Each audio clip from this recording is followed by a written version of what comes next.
when there was a clear understanding that the Sino-Indian boundary question will be settled through peaceful and friendly consultations. In 1991, the two sides agreed to maintain peace and tranquility in the areas along the LAC, pending a final settlement of the boundary question. Thereafter, in 1993, an agreement was reached on the maintenance of peace and tranquility. Subsequently, in 1996, India and China agreed on confidence-building measures in the military field. In 2003, we finalized a declaration of principles of our relations and comprehensive cooperation, which included the appointment of special representatives. In 2005, a protocol was formulated on modalities for the implementation of confidence-building measures along the LAC. At the same time, the political parameters and guiding principles for the settlement of the boundary question was agreed to. In 2012, a working mechanism for consultation and coordination, WMCC, was established, and a year later, we reached an understanding on border defense cooperation as well. Speaker, sir, the purpose of my recalling these agreements is to underline the elaborate nature of our shared efforts to ensure peace and tranquility, and to emphasize the seriousness of what its unprecedented disruption in 2020 implied for our overall relationship. The situation arising after our counter-deployment in 2020 called for multiple sets of responses. The immediate priority was to ensure disengagement from friction points so that there would be no further untoward incidents or clashes. This, sir, has been fully achieved, as I will explain. The next priority will be to consider de-escalation that would address the massing of troops along the LAC with associated accompaniments. It is also evident that the management of border areas will require further attention in the light of our recent experiences. In all of this, we were and we remain very clear that the three key principles must be observed in all circumstances. One, both sides should strictly respect and observe the LAC. Two, neither side should attempt to unilaterally alter the status quo. And three, agreements and understandings reached in the past must be fully abided by in their entirety. Honorable members would appreciate that as a result of the sustained tension and specific developments in the border areas, our overall relationship with China was bound to be impacted adversely. In the new circumstances, it was obviously not possible to continue the normal exchanges, interactions, and activities as in the past. In this regard, we made clear that the development of our ties were contingent on the principles of mutual sensitivity, mutual respect, and mutual interest. Throughout this period, honorable members would also be aware that government has maintained that India-China relations cannot be normal in the absence of peace and tranquility in the border areas. The combination of a firm and principled stance on the situation in the border areas, as well as a clearly articulated approach to the totality of our ties, have been the foundation of our engagement with China for the last 4 years. We have been very clear that the restoration of peace and tranquility would be the basis for the rest of the relationship to move forward. Since 2020, our engagement was therefore focused on these objectives. This took place at various levels involving different arms of the government. I myself have had meetings with my Chinese counterpart, as indeed has my senior colleague, Raksha Mantriji. Our NSA has also engaged his Chinese counterpart, both being special representatives on the boundary question. More detailed discussions were conducted by the Working Mechanism for Cooperation and Coordination, WMCC, at the diplomatic level.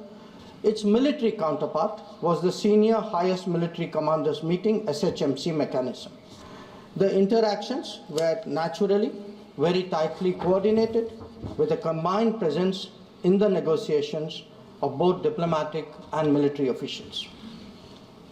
Since June 2020, 17 meetings of the WMCC and 21 rounds of SHMC have taken place. So, in this background, I would like, sir, to inform the House today about the agreement reached on 21 October 2024 regarding Depsang and Demchok. The twin considerations of an unstable local situation and an impacted bilateral relationship were clearly the drivers for these recent endeavors. These two areas have been the focus of our discussions in both WMCC and SHMC with the Chinese side since September 2022, when the last disengagement agreement was concluded at Hot Springs area. In the lead up to the October 21 agreement, I had discussed both the specific disengagement issue as well as the larger relationship with my Chinese counterpart in Astana on 4 July and Vientiane on 25 July. Our national security advisors, ours and the Chinese, met in St. Petersburg on 12 September, and the problem in these two areas pertained primarily to obstructions of our long-standing patrolling activity. In Demchok, there was also the question of access by our nomadic population to traditional grazing grounds as well to sites of significance to the local people. As a result of this recent understanding, arrived at, after intensive negotiations, resumption of patrolling to the traditional areas is underway. It was initially tested by sending out patrols for verification of disengagement on the ground and is being followed up by regular activities as per the agreed understanding. Following the October 21 understanding, Prime Minister and President Xi Jinping had a meeting on the sidelines of the BRICS summit in Kazan on October 23. They welcomed the understanding and directed the foreign ministers to meet and stabilize and rebuild the relationship. The special representatives are also to oversee the management of peace and tranquility, besides exploring a fair, reasonable and mutually acceptable solution to the boundary question. In pursuance of that, I recently held discussions with Foreign Minister Wang Yi again on the sidelines of the G20 summit in Rio de Janeiro on November 18th. Raksha Mantriji has also met the Chinese Defense Minister Dong Jun at the ASEAN Defense Minister ADMM Plus meeting in Vientiane on November 20. The two ministers discussed progress on the recent agreement on disengagement, the need to address de-escalation, and the requirement of strengthening confidence-building measures. They agreed on the importance of continuing meetings and consultations at various levels. Sir, the House will remember that on October 21, the House will remember that the October 21 agreement is the latest in the series of an understanding in regard to the resolution of the situation at various friction points in eastern Ladakh. In the aftermath of the events in May-June 2020 and the initial disengagement in Galwan Valley in July 2020, there was a foreign ministers meeting in Moscow in September, 10 September 2020. The government's position at that time was that the immediate task was to ensure comprehensive disengagement of troops in all the friction areas. It was emphasized that the large concentration of troops along the LAC was not in accordance with the 1993 and 1996 agreements. The Indian side, it was made clear, would not countenance any attempts to change the status quo unilaterally. We also expected that all agreements and protocols pertaining to the management of the border areas would be scrupulously followed. Sir, through you, I would like to inform the House that disengagement has been achieved in full in eastern Ladakh through a step-by-step process, culminating in Depsang and Demchok. With the task of disengagement completed, it is now our expectation that discussions would commence with regard to the remaining issues that we have placed on the agenda.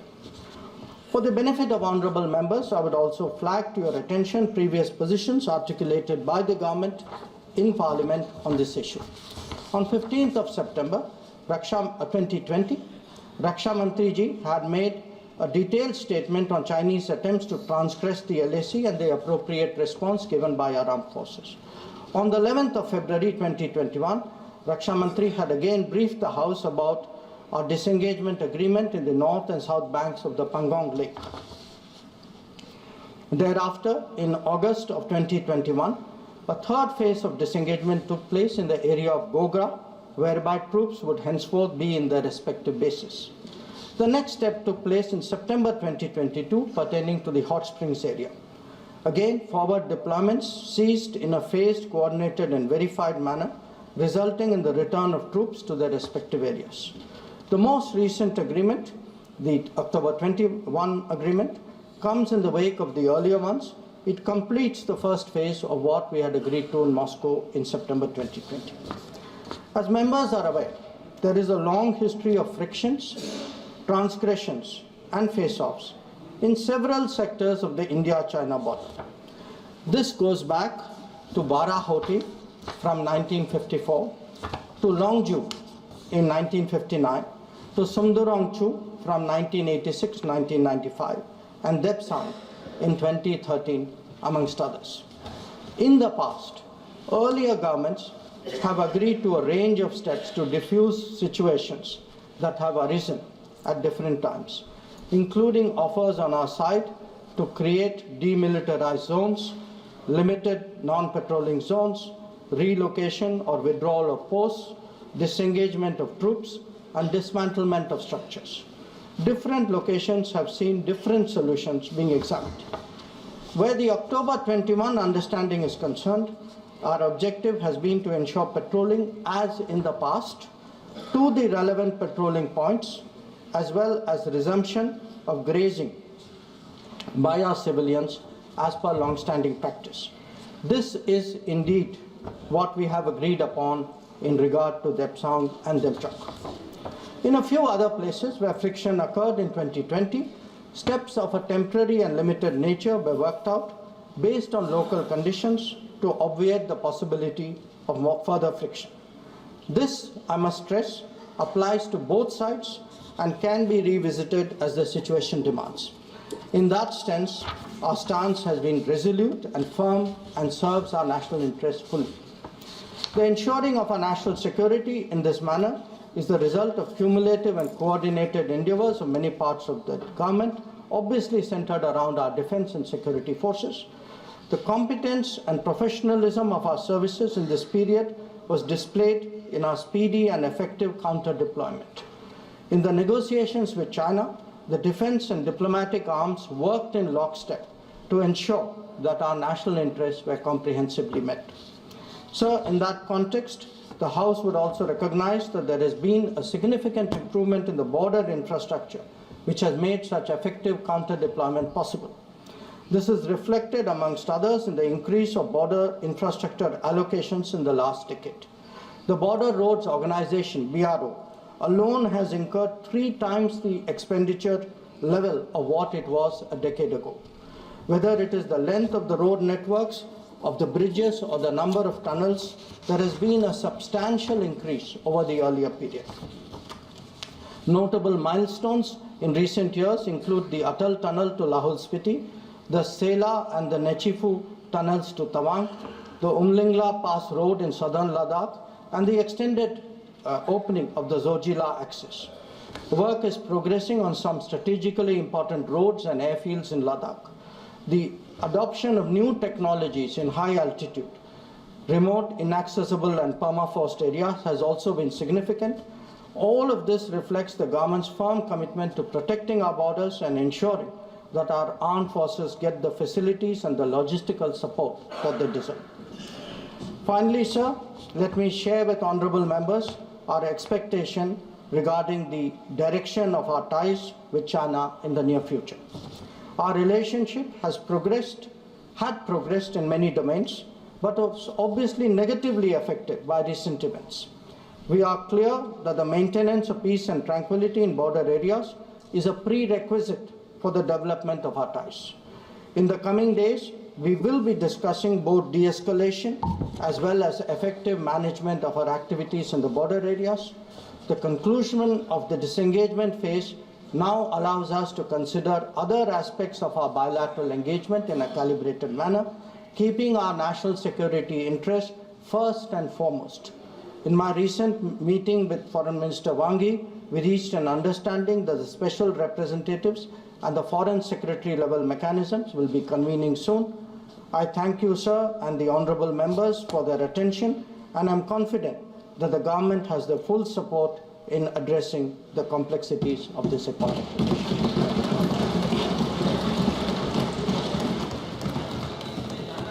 इसमें discussion नहीं होता कि number 14 बैंकारी विधिया संशोधन विधेयक 2024 banking law amendment bill 2020 सदन नियमों प्रक्रियाओं से चलता है और नियम प्रक्रिया में हमारे लोकसभा में ये है कि स्टेटमेंट के बाद कोई भी सप्लीमेंट्री प्रश्न नहीं पूछा जाता। इधर नियम ये आपके कानून बनाए हुए हैं, संसद के बनाए हुए कानून है। Honourable finance minister. Sir, I rise to move that the bill further to amend the Reserve Bank of India Act 1934, the Banking Regulation Act 1949, the State Bank of India Act 1955, the Banking Companies Acquisition and Transfer of Undertakings Act 1970, and the Banking Companies Acquisition and Transfer of Undertakings Act 1980 be taken into consideration.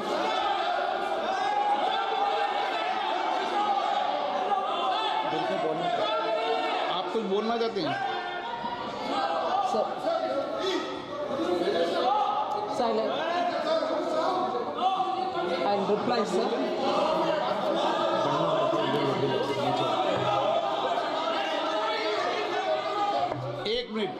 एक minute. Rule 372 Lok Sabha में किसी भी विषय पर अध्यक्ष की सहमति से मंत्री द्वारा वक्तव्य दिया जा सकेगा, किंतु जिस समय वक्तव्य दिया जाएगा कोई प्रश्न नहीं पूछा जाएगा। The rules. आपको कोई प्रश्न पूछना है, आप क्लियरिफिकेशन करना है, आप करनी है, पर अभी सदन तो नियम प्रक्रियाओं से चलता है और सदन नियम प्रक्रियाओं से चलता है तो नियम प्रक्रिया से चलाना पड़ता है। ओके, ऑनरेबल फाइनेंस मिनिस्टर, आप नोटिस दे दीजिए, मैं देख लूंगा उसको। Sir, in the Union Budget of 23-24, sir, it was announced,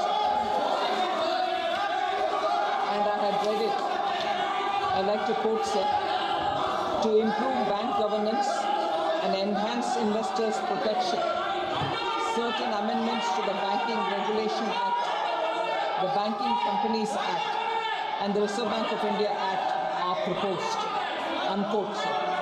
So in order to achieve the same, amendments to the following acts are being proposed through the banking laws. So बोलिए कौन सा rules है, बताइए rules.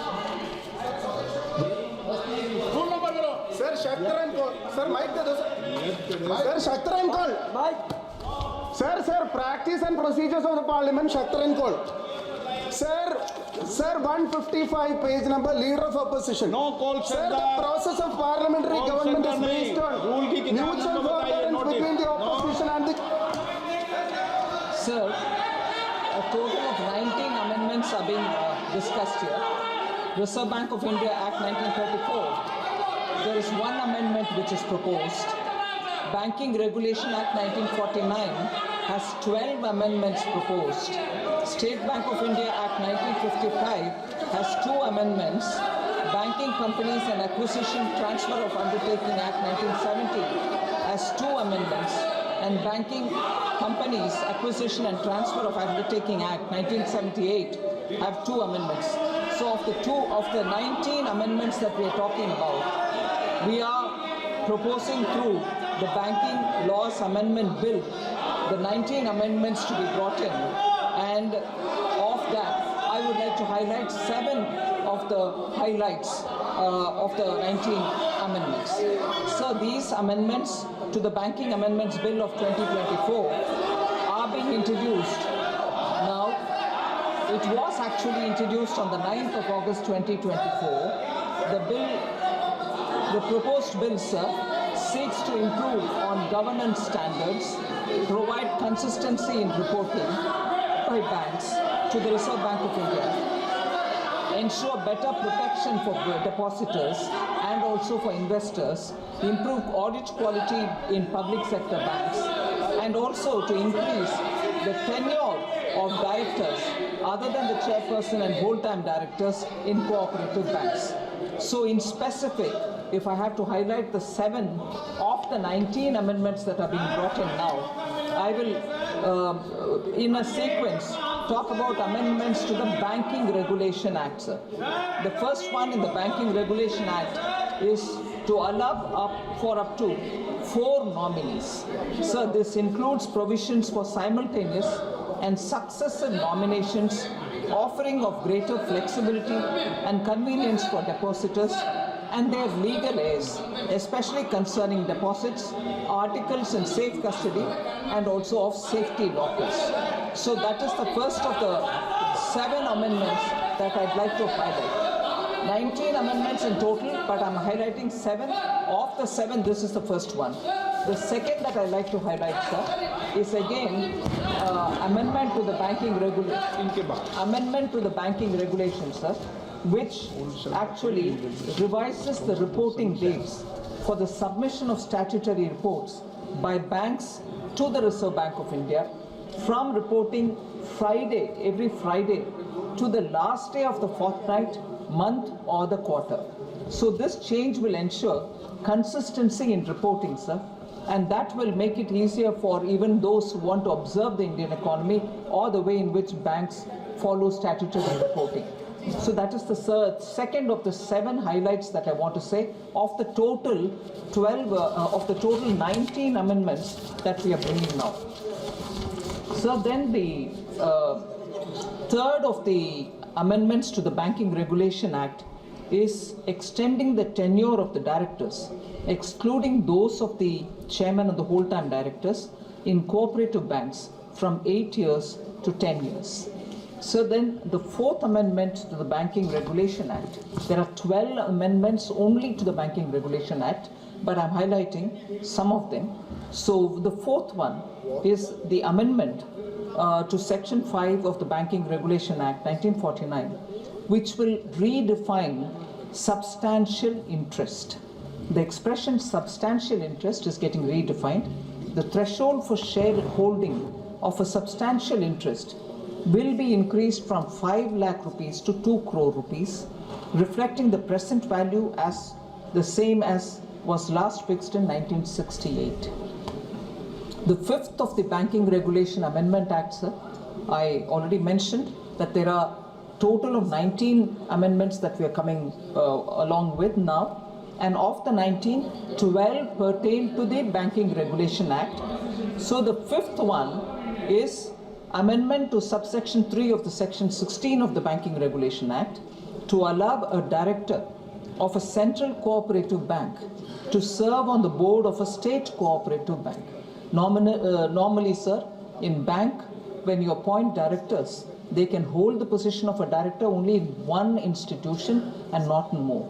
However, the cooperative bank structure, unless a person is elected to one layer of the cooperative, they can't get into the next layer, and as a result, they will necessarily have to hold position in more than one place. So we're making the Banking Regulation Act consistent with that provision so that they are in alignment with the cooperatives that are in banking area.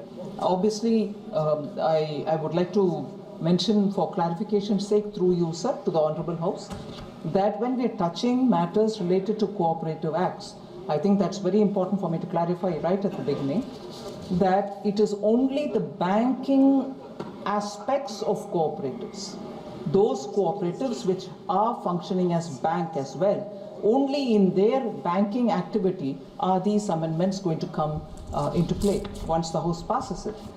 The other activities of the cooperatives, like primary agriculture society, cooperative society, and so on, we have nothing at all to do with these amendments. They are cooperative activities, but we are looking at the banking activities. So, amendment to subsection C3 of the 16th, section 16 is for allowing a director in the Central Cooperative Bank to serve on the board of a state cooperative bank as well. Sir, the State Bank of India Act has 2 amendments. Of that, one of which I'd like to highlight here as an opening remark is amendment to Section 41 of the State Bank of India Act 1955 and the Section 10 of the Banking Companies Acquisition and Transfer Undertakings 1980 Act will provide public sector banks with the discretion in determining the remuneration of auditors. This measure aims to improve the quality of audits by giving banks the opportunity to attract the best talent in the market and aligning compensation with the financial capacity of the banks.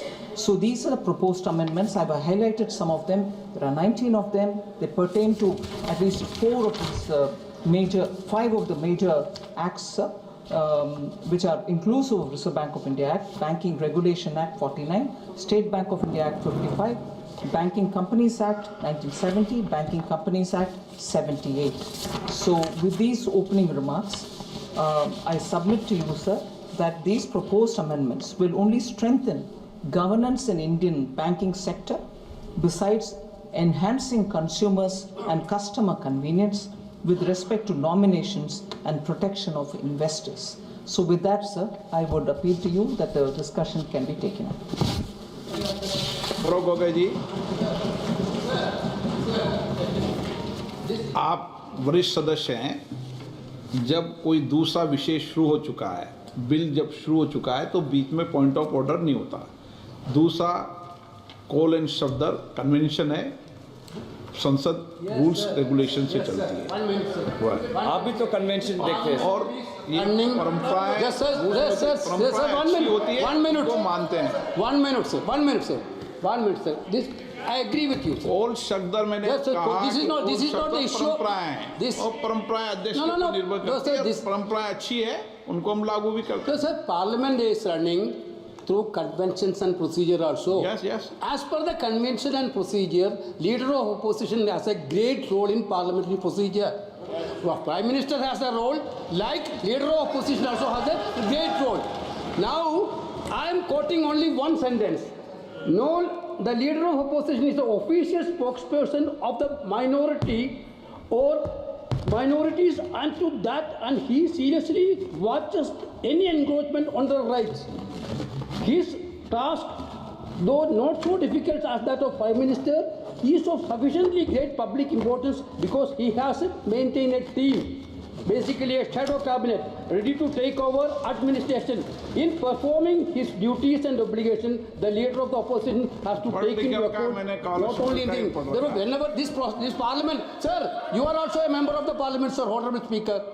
When you are also speaker, whenever LOP, I saw that when Sushma Swaraj was the LOP, whenever she stands for a minute, that point of time, a speaker has to allow. This is a custom. Now we don't want to argue with the government. China, everybody is interested. Entire India alliance, entire opposition is interested for it. The LOP want to give a suggestion. What? Stopping you, sir, giving a suggestion from LOP. That's a constitutional body. Call शब्द आप भी पढ़ दो।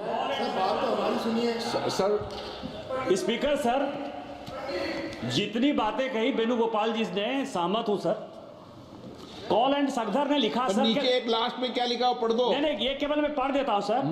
दो ही में criticise the government, ये सभी लोगों को जानने वाली बात है। दो ही में criticise the government vehemently on the floor of the house and outside in his country, but when abroad he should eschew party politics. ये क्या करते हैं सर?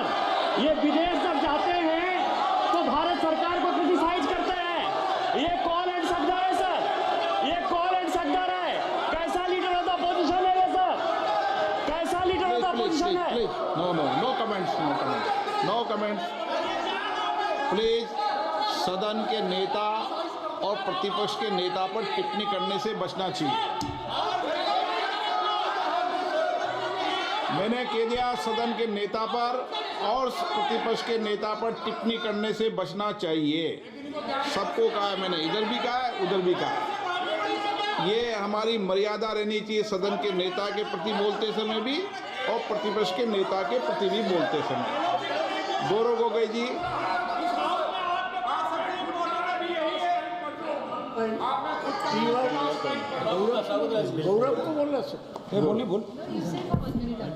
गौरव गोगोई जी को बोलना है, आपको इजाजत नहीं दी मैंने, गौरव गोगोई जी को इजाजत दी है।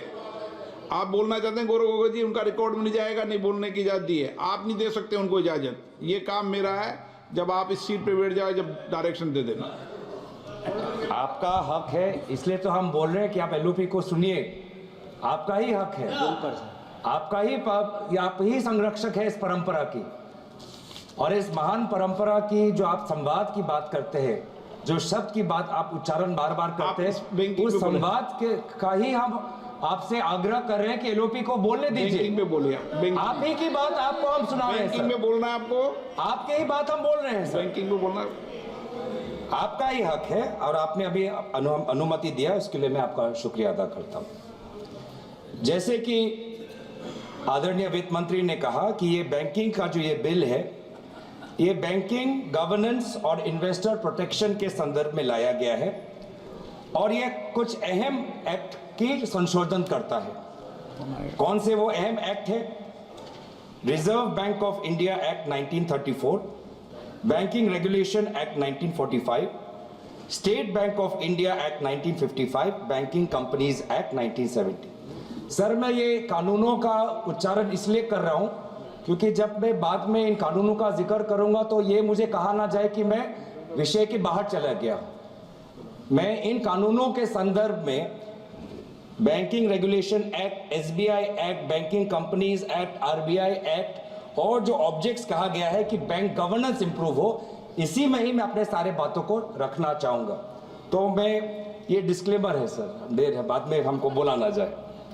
तो सर, जैसे कि आदरणीय मंत्री महोदया ने कहा कि ये कुछ बिल संशोधन लाना चाहती है, वो क्या है कि increasing the threshold for share holding of beneficial interest by an individual, nomination, increasing that to 4%, including provisions for simultaneous and successive nominations, e-services for depositors and their nominees, particularly regarding deposits, articles in safe custody, safety lockers, and to provide for the transfer of unclaimed dividends, share and interest and redemption of bonds to the Investor Education Protection Fund. आदरणीय अध्यक्ष महोदय, यहाँ तक तो सब ठीक है, चाहे वो फोर्टनाइट का कैश रिजर्व लाना चाहते हैं, डायरेक्टर्स की टेन्योर में थोड़ा सुधार लाना चाहते हैं, प्रोहिबिशन ऑफ कॉमन डायरेक्टर्स लाना चाहते हैं, सब्सटैंशियल इंटरेस्ट बढ़ाना चाहते हैं, यहाँ तक तो ठीक है सर।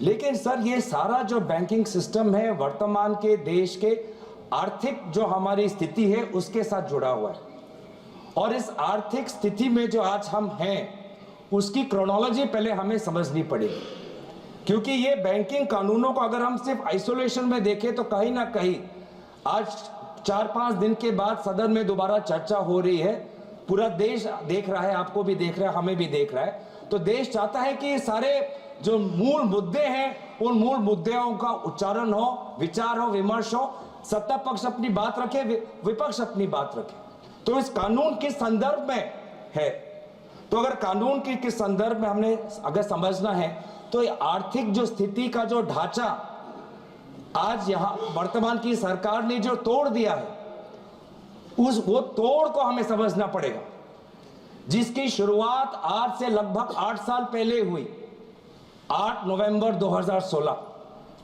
जब रातों रात एक सिद्धांत आया कि 100 और 500 और 1000 के नोट गायब, और उस समय देश ने देखा कि देश के प्रधान सेवक आए और क्या कहा, घर में शादी है लेकिन पैसे नहीं है। मजाक उड़ाया उन्होंने, मजाक उड़ाया उन आंसुओं का जिनके रातों रात जिन्होंने जितना पैसा उन्होंने जमा करके रखा था, बैंक में जो जमा करके रखा था, बैंक से निकाल के जो रखा था, वो 500 गायब, वो 1000 गायब, और मोदी जी ऐसे ऐसे दिखा रहे हमें, शादी है घर में पैसे नहीं, ऐसे ऐसे दिखा रहे। अभी 2024 में मंगलसूत्र की बात की ना, कि 2024 के चुनाव के प्रचार में मंगलसूत्र की बात की। क्या आपको पता है कि उस समय आपके इस कानून के कारण, नोटबंदी के कानून के कारण, कितने महिलाओं ने अपना मंगलसूत्र गिरवी रख दिया ताकि वो अपनी बच्ची का शादी कर पाए? तब आपको मंगलसूत्र की याद नहीं आई? 8 साल हो गए, 8 साल हो गए। क्या हासिल किया मुझे बताएं, क्या हासिल किया मुझे बताएं, मुझे बताएं कि आज आपने कहा अलग अलग समय पे अलग अलग तर्क, अलग अलग समय पे अलग अलग तर्क। पहले तर्क आया कि इससे कानूनी स्थिति अच्छी होगी, जम्मू कश्मीर में लॉ एंड ऑर्डर में सुधार आएगा। आज देखिए जम्मू कश्मीर में क्या लॉ एंड ऑर्डर में सुधार आया? पूछिए, पूछिए उन साथियों, कृपया जो पिछले सालों में अपने दल के पंचायतों की हत्या हुई, उनकी शहादत का तो आप मजाक मत उड़ाइए। आपके ही दलों के पंचायतों पर, आपके ही दलों के पंचायत नेताओं पर काइंडली एड्रेस द सड़क सीमा के उस पार से लोग आके उनकी हत्या की, उनको तो मत भूलिए, हमें तो याद है। Honourable member is requested to address the chair, kindly address the chair. फिर क्या कहते हैं कि नोटबंदी लाया डिजिटल करने के लिए। प्रधानमंत्री का ऐड भी आया पेटीएम के साथ, और कितना डिजिटल हुआ? 8 साल में कितना डिजिटल हुआ? 2016 में आरबीआई का डेटा पढ़ देता हूं मैं, आरबीआई का डेटा पढ़ देता हूं। आरबीआई खुद कहता है कि 2022-23 में जितना cash percentage of GDP public के साथ है वो 2015-16 से कई ज्यादा है। मतलब जितना कैश लोगों के पास 2015 में था डिमोनेटाइजेशन से पहले, उससे बहुत ज्यादा कैश आज लोगों के हाथ में है, लगभग जीडीपी का 12%। तो कोई डिजिटल नहीं हुआ, लोग आज भी कैश पर निर्भर है, लोग आज भी कैश पर निर्भर है। उसके बाद आपने क्या किया? आदरणीय मंत्री यहां पे थे, विदेश मंत्री, बहुत अच्छी बातें की। उन्होंने कहा कि चीन के साथ जब से इस सरहद पर ये हमारे जवानों ने शहादत दी, तो हमारा रिश्ता चीन के साथ पहले जैसा नहीं है। It is not normal, not normal. मैं चाहता हूं इस सरकार के दाएं हाथ को पता नहीं कि बाएं हाथ क्या कर रहा है। विदेश मंत्री कहते हैं कि जब से चीन के साथ हमारा सीमा पर मुठभेड़ हुआ है, हमारा रिश्ता पहले जैसा नहीं है।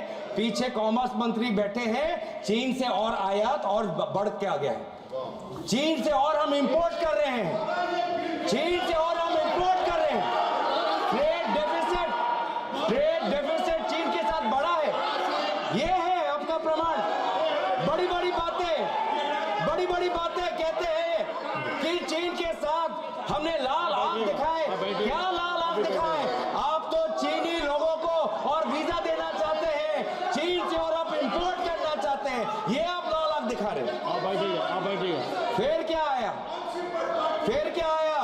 इलेक्टोरल बॉन्ड आया। आप बैठिएगा। इलेक्टोरल बॉन्ड कुछ नहीं, काइंडली एक्सटॉर्शन को कानूनी दर्जा देने का एक कानून, ये इलेक्टोरल बॉन्ड।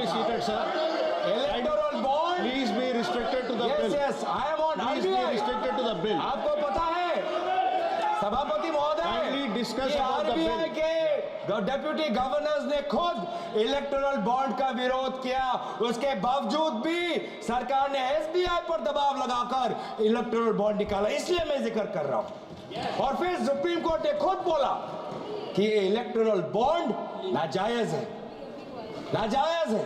लेकिन इस समय मैं नाम नहीं लेना चाहूंगा, वो हमारे बीच नहीं, लेकिन आपके कितने सारे लोगों ने, कितने सारे मंत्रियों ने उस इलेक्टोरल बॉन्ड जो गैर संवैधानिक था, लोगों से सच छुपाने का था और कंपनियों को सीबीआई इनकम टैक्स का डर दिखा के उनसे पैसे वसूल करने का जो स्कीम था, उसकी बचाव, उसकी रक्षा आपकी सरकार के मंत्रियों ने की थी।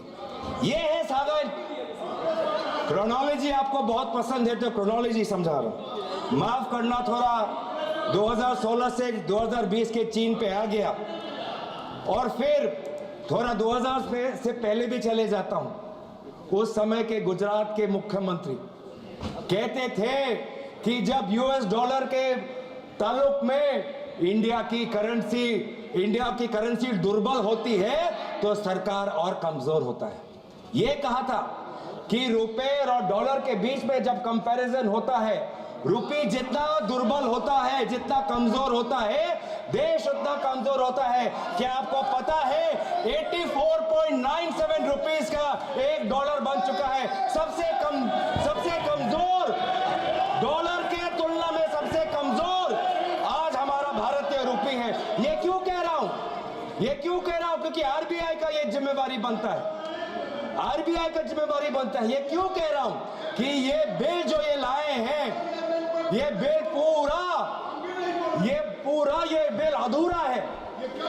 अधूरा है।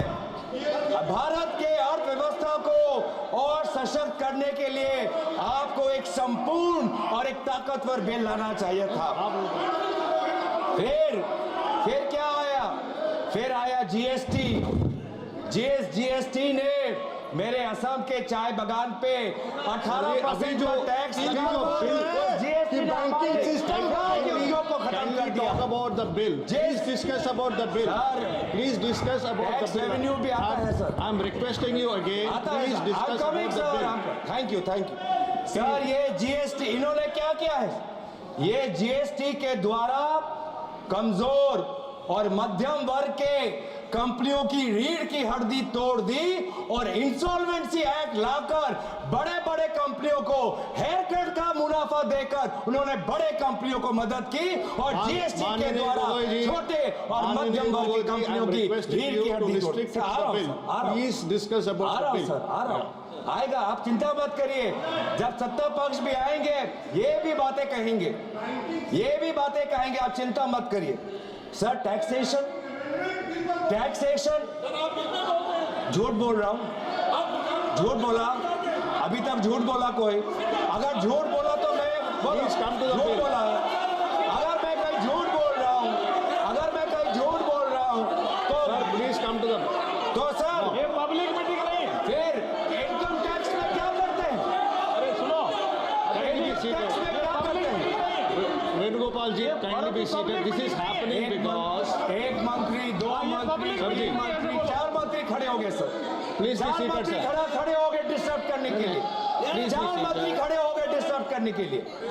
सर फिर ये टैक्स क्या आपको पता है सर?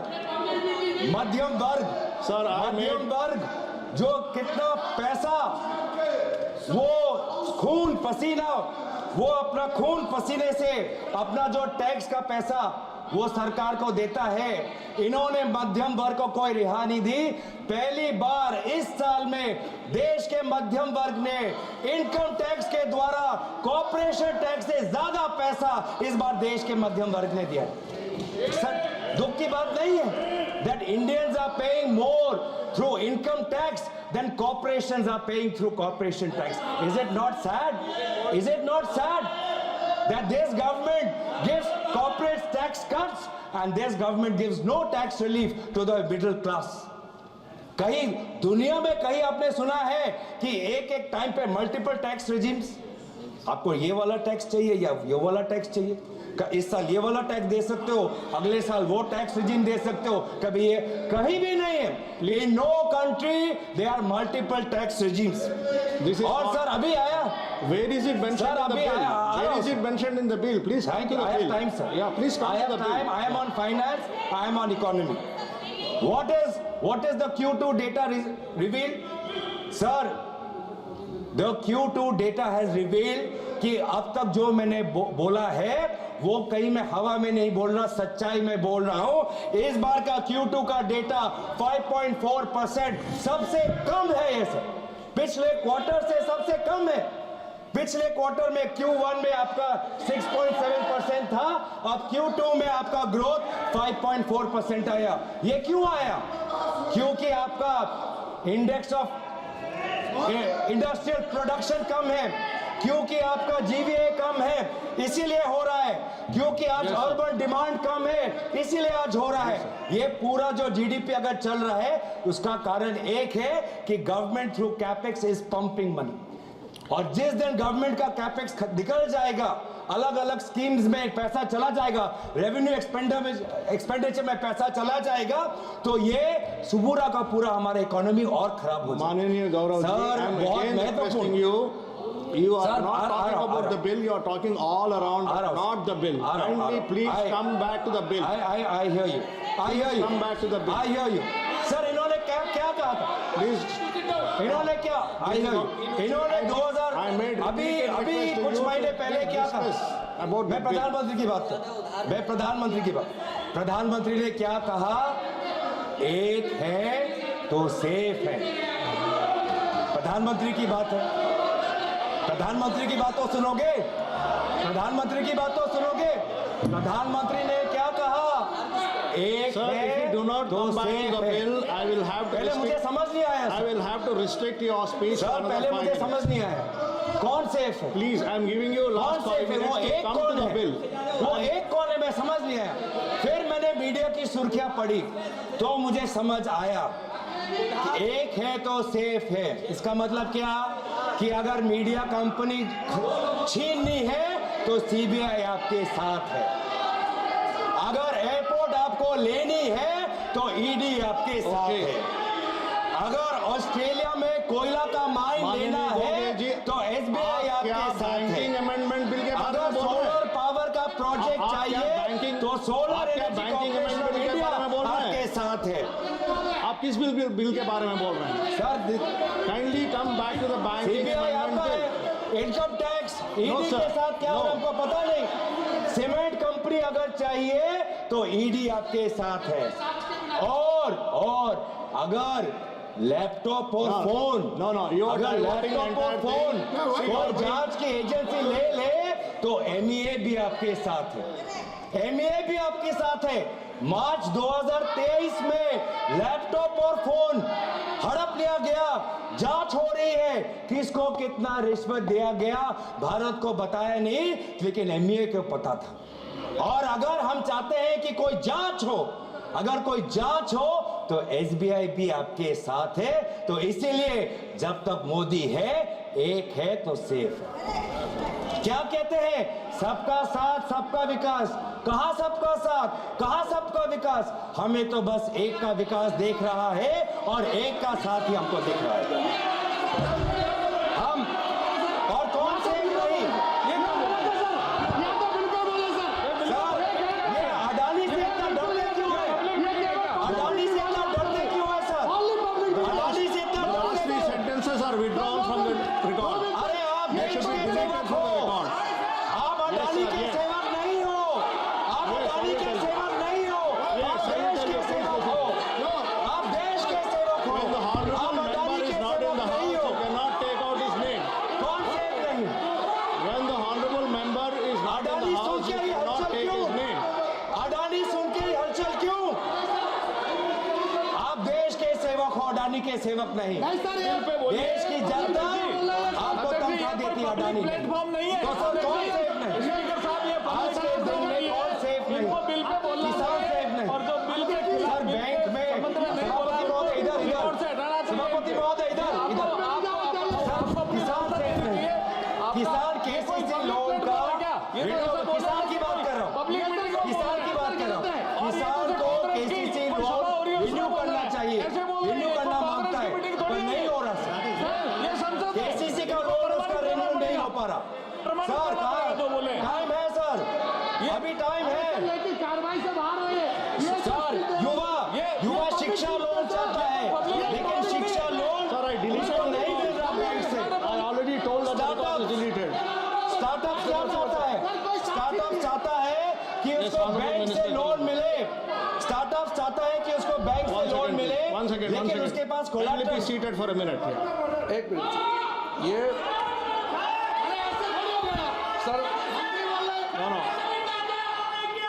सर आज काफ़ी दिन के बाद आज हाउस अच्छी तरह से चल रहे हैं और हमने बिल पे चलने का सर बिल पे चर्चा करके अच्छा से अभी शुरुआत हुई है। फाइनेंस मिनिस्टर ने ऑलरेडी बिल को टेबल किया है और सबका सुन करके रिप्लाई देने का बात किया है। यहाँ जब बिल के चर्चा होते हैं एक स्टैंडर्ड है, वो नए एमपी नहीं है, गौरव गोगोई जी डिप्टी लीडर भी है और इस हाउस में 3 बार आ चुके हैं, वो नए नहीं है। किसी भी बिल में बोलते समय अगर आप बिना सीमा तय किए प्रधानमंत्री जी को आप गाली देंगे और किसी का नाम लेंगे, किसी बिजनेसमैन का नाम चर्चा लेंगे, ये चर्चा का जो स्तर है उसको गिराता है। मैं अनुरोध करता हूँ, मैं गौरव जी आपको अनुरोध करता हूँ, आप जरूर बोलिए, हम आपका बोलने का अधिकार छीनने के लिए हमारा पास कोई हक नहीं है, लेकिन आप बिल अब तक कोई तरीका है, ये तुम ही बोलते रहो, फिर क्या बात करते हैं? रूल से चलेगा कि नहीं हाउस? ये रूल रेगुलेशन से हाउस चलता है कि नहीं है? तुम जो चाहे मर्जी बोलेगा क्या? ये तरीका नहीं होता है। या जब बिल पे चर्चा होता है, बिल पे केंद्रित करके बोलना होता है, ये कोई राजनीतिक भाषण देना नहीं होता है। ये गलत बात है। हम बिल पे सुनना चाहते हैं, मंत्री जी बिल पे सुनना चाहते हैं, आप बिल पे नहीं करके इधर उधर के बात करने से कैसे होगा? देखो चर्चा का स्तर को मत गिराइए। Sir, we should not diminish the standard of the debates and discussion, the convention of this very great house. Let us not reduce it to tamasha. अब स्टैंडर्ड में बात कीजिए, स्टैंडर्ड में जवाब देगा, ऐसे नहीं होगा।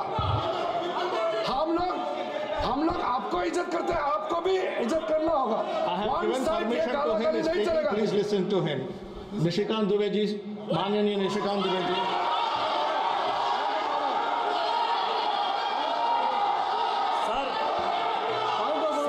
सर ये हाउस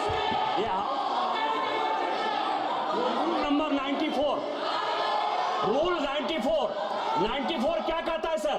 94 कहता है, और ये गौरव गोगोई जी को जानना चाहिए और सारे अपोजिशन को जानना चाहिए, the discussion on A motion that the bill और एज द केस में B the bill as amended be passed shall be confined to the submission of arguments either in support of the bill or the rejection of the bill. The member while making the speech shall not refer to the details of the bill further than is necessary for the purpose of argument which shall be of general character. General character का कोई भी argument नहीं हो सकता है। Bill के support में, clause के सपोर्ट में या क्लाउज के विरोध में बोल सकता है। 94 एकदम साफ है और ये 94 का वायलेशन है सर। 94 रूल 94 का ये वायलेशन है और आप उनको कहिए कि बिल के सपोर्ट में या विरोध में बोलेंगे। Yeah, kindly be seated. I heard him. Kindly be seated. Kindly be seated. Please go back to your places and kindly be seated. Kindly be seated. Kindly be seated. Kindly be seated. Kindly be seated. Please take your seat. No, you can't do like this. You are disrupting the house. The entire nation is watching you. Please sit down. No, please sit down. Please sit down, I'm speaking. You are responsible, sir. Listen, the rule number 94 says, I'm reading only a part of the rule 94. I'm not reading the entire rule number 94. I'm reading only a part of it. Please listen. Please. Please. I am doing. Please don't remind me of my job. I know what I am doing. Please listen to me. No. Now listen. The member, while making the speech, shall not refer to the details of the bill further than is necessary for the purpose of arguments, which shall be of a general character. What is the previous sentence? The discussion on a motion that the bill, or as the case may be, the bill is amended, as amended, be passed, shall be confined to the submission of arguments either in support of the bill or the rejection of the bill. So you have to decide whether you are supporting the bill or not supporting the bill and restrict to the discussion of the bill. And this is the 6th time I'm requesting you to restrict your discussion, to confine your discussion to the bill only. Yes. धन्यवाद सभापति महोदय। तो sir मैं किसकी बात कर रहा हूँ कि आज बैंकिंग सिस्टम अनफेयर हो चुका है। बैंकिंग सिस्टम आज गरीब, किसान, छात्र, अनुसूचित जाति के लिए, आदिवासी समाज के लिए नहीं काम कर रहा सर। एक समय था सर कि इंदिरा गांधी जी ने बैंकों का राष्ट्रीयकरण किया था। क्यों किया था? ताकि गरीब को banking system I have given you so many bank की opportunities बात to कर रहा come हूं back to sir. the no. अब bank, I'm talking about banks now. Sir, I'm talking about banks. Sir, why are you taking I'm talking about proper history. norms? I'm talking about the Please history. talk about the bill. Why are you talking about the proper norms? Sir, let me, I am giving you that the banking system today is unfair and it is broken. The banking system, when it undergo nationalization, the objective was to open bank branches in remote areas and to make banking accessible to the poor STs.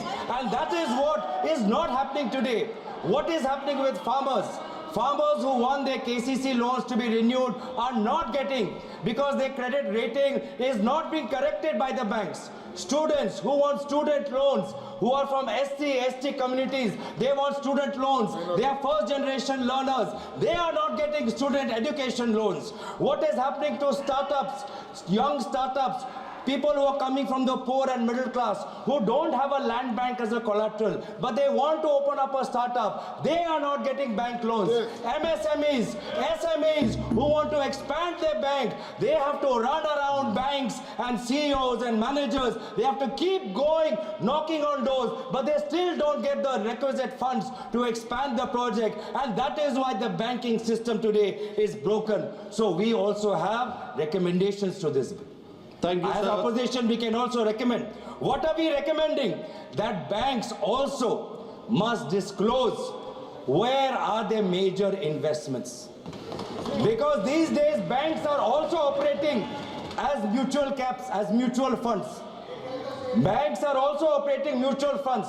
So many Indian depositors are depositing in a bank's mutual cap because they have the reputation of that bank to consider. And they put in and invest, talking about investor protection. Middle class people today are investing in SBI primarily because of SBI's solid reputation. But then why? The investor must know how much exposure does SBI have to companies undergoing investigation, whether inside India or outside. It is for investors to know because their mid-caps, the stocks with respect to the mid-caps are associated. Similarly, penalties, sir. Penalties for companies who are failing to disclose their unfair practices, their penalties must be higher. Today, a company is trying to settle a case with SEBI, big company, big billionaire. You know how much settlement fee they are offering? 28 lakhs.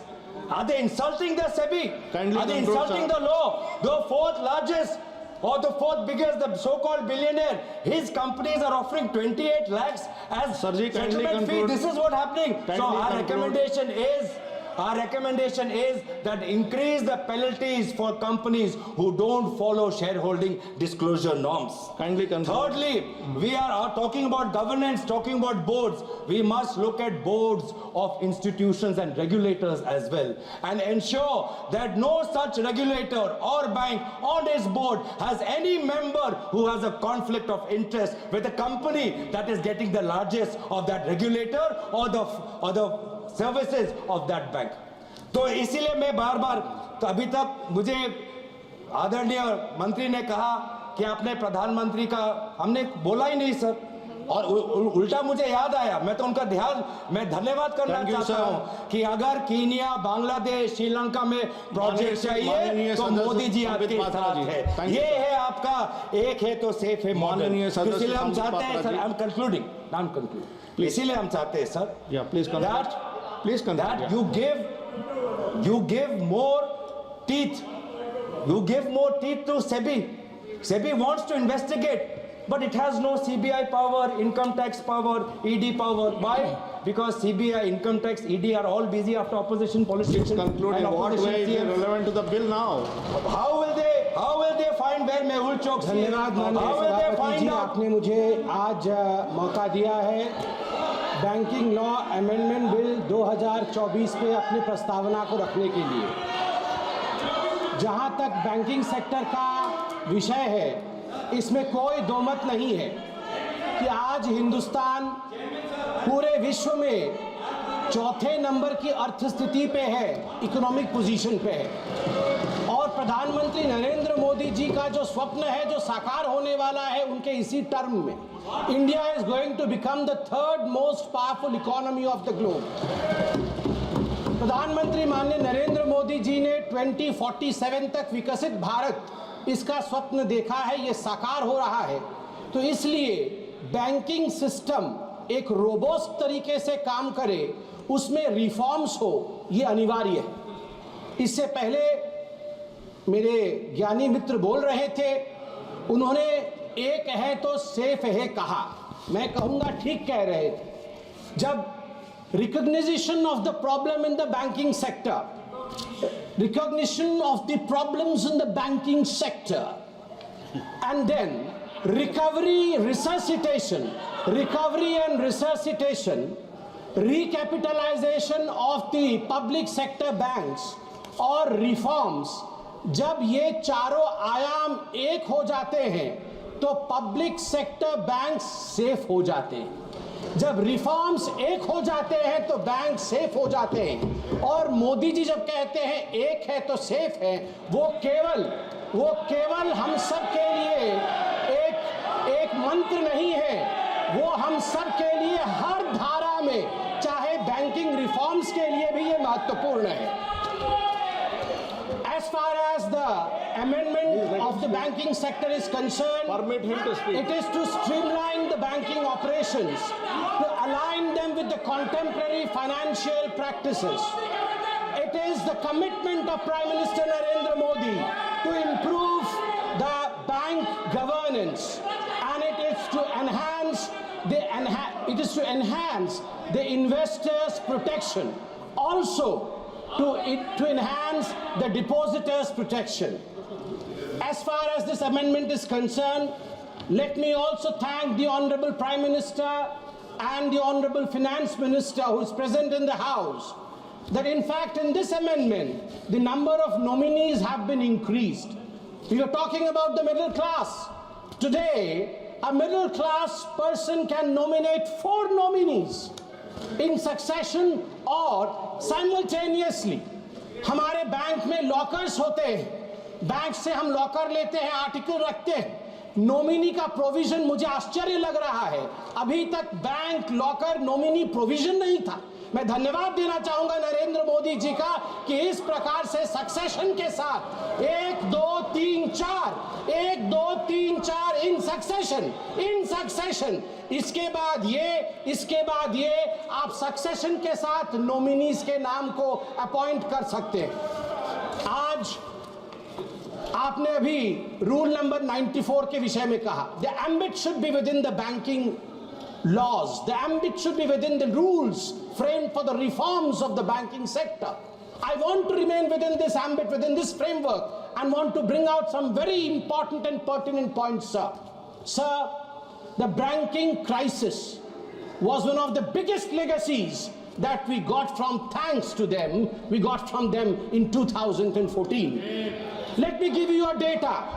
Atal Bihari Vajpayee ji led NDA government, when they took the office, the gross GNPA ratio in public sector banks was 16%, and when Atal Bihari Vajpayee ji left the office of Prime Minister, he brought it down to 7.8%. Thanks Atal ji, thank you very much.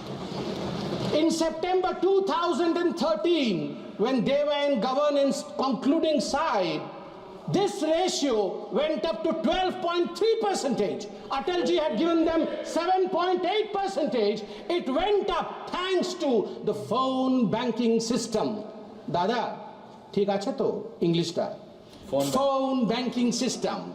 Phone banking system. You're trying to improvise upon me, so I thought I'll take your permission and I'll seek your permission. Phone banking system of the Congress party, where the two P's, you need not be a performer, but you need to be a powerful man with powerful connections in the system. Phone उठा करके इनके नेता बोलते थे loan दे दो, drone वापस आएगा कि नहीं देखना नहीं है।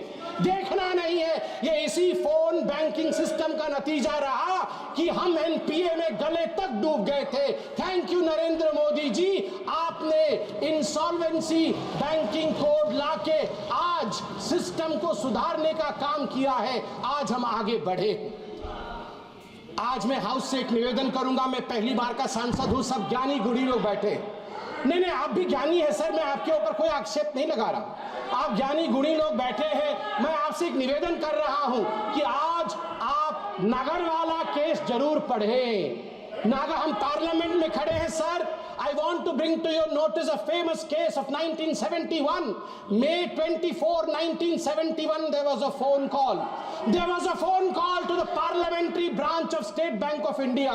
Phone uthaya Mr. Malhotra, the bank manager, and he heard the voice of Mrs. Indira Gandhi, the then Prime Minister. Indira Gandhi said in 1971 to Nagarwala, 60 lakh रुपए दे दो, 60 लाख रुपए दे दो बैंक से निकाल करके नगरवाला जी को। 60 लाख रुपए बैंक से निकाल करके इंदिरा गांधी जी के कहने पर नगरवाला को दे दिया गया। बाद में इस पूरे इशू पे रेड्डी कमीशन बैठा। इंदिरा जी का नाम तो नहीं आया, मगर उनको क्लियरेंस भी नहीं मिली पूरी तरीके से। आज भी बैंकिंग फ्रॉड का thrilling story, mysterious story of the banking fraud during इंदिरा's time is Nagarwala case, phone banking system. सभापति महोदय, मैं आपको बताना चाहता हूं कि जहां तक ग्रॉस एडवांसेस है बैंकिंग सिस्टम का, ग्रॉस एडवांसेस, सभापति जी मैंने ऐसा कुछ तो नहीं कहा है कि लोग मेरे पे नाराज हो रहे हैं। सभापति जी, जहां तक ग्रॉस एडवांसेस है पीएसबी, पब्लिक सेक्टर बैंक्स का, आपको जान के आश्चर्य होगा कि 2004 मार्च में ये 6.6 लाख करोड़ का था ग्रॉस एडवांसेस। जो ऋण दिया जाता है तुरंत वापस लेने के लिए, वो ग्रॉस एडवांसेस 6.6 लाख करोड़ का था। मार्च 2012 में जब इनकी सरकार थी यूपीए की, वो बढ़ करके ग्रॉस एडवांस 39 लाख करोड़ का बना, 39 लाख करोड़ का बना। जिसको मन उसको उठा के लोन दिया इन लोगों ने, लोन वापसी नहीं ली। सभापति महोदय, मैं आज फक्र के साथ कहना चाहता हूं, प्रधानमंत्री नरेंद्र मोदी जी ने जब ऑफिस संभाला, उसके पश्चात gross NPA of the state own lenders stood at 4.4% and net NPA at 1% at the end of September 2023. At the end of September 2023. अध्यक्ष महोदय, मैं बैंकिंग सिस्टम के लिए कह रहा हूं, our banking system was on ventilator. हमारा banking system ventilator पे था। It took a Modi ji to come rescue, recover and resuscitate. RRR. Telugu में अभी एक बहुत बड़ी मूवी है RRR. Rescue, resuscitate and recover the banking system of India.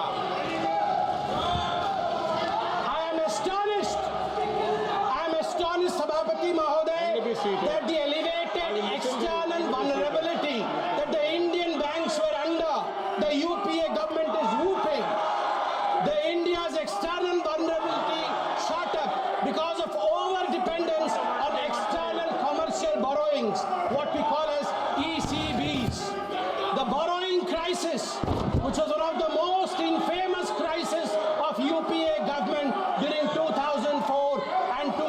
2014. When the Atal Bihari, I'm astonished that they don't want to listen to this, but I believe there are certain issues which I would surely be highlighting over here. I would like to bring the attention to the fact that the Modi government turned around the banking system, the banking sector, and over 10 lakh crore rupees bad loans have been recovered in 10 years. Samir, 1 second, please. Under rule. Mention the rule. Kindly be seated. Kindly be seated. Kindly be seated. I'm listening to you.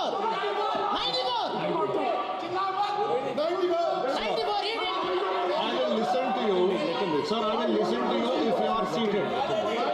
Kindly be seated. I will listen to your leader. Please be seated. Please be seated. I will listen to you. Please be seated. I will listen to you. Please be seated. Please be seated. I will listen to you.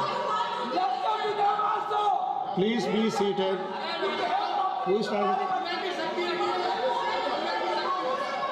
Please be seated. Please be seated, sir. Please be seated. No, please allow the house to function. You cannot stand as you wish. Please see that. Please be seated. I'm requesting you. Why don't you listen to my request? Please be seated. No, it cannot go on like this. Please be seated. Please. I'm requesting everybody. No, sir. Please look behind. No, sir. There are 10. Okay, sir. Okay. Mr. Raja, would you like to speak? Mention the rule. You mentioned the rule. Okay, rule number. Sir, 94. Sir, 94. Read. 90 or 94? 94. 94, okay. Nishikant referred. Sir, 94. Minister, Why you are laughing? Minister, Don't be a laughing stock. Don't be a laughing stock. Why you are laughing? Mr. Raja, kindly Why you address are the chair. laughing? Sir, 1 second, Sir, please. justice Please, must 1 be said. second, please. Please address the chair. Honorable member Nishikant submitted before this house 94. Goga is exceeding the limit beyond the 94. Now the honorable member is saying in 1971, Indira Gandhi picked up the phone and the loan was granted by State Bank. Is it within the bill? Are you having any substantial evidence? Where is the evidence? Indira Gandhi is not in this house. Indira Gandhi is not in the house. Beyond the meets and bounds of the bill, you are referring to Indira Gandhi name without any reason and baseless allegations. But chair is permitting. What does it mean? Yes. What does it mean? Give me the ruling. I heard you. Mr. Sambit Patra, no, I heard you. 1 second, please. You have anything to say in defense? I will listen. Otherwise, then I'll take a decision. Please. Yeah. 1 second, please.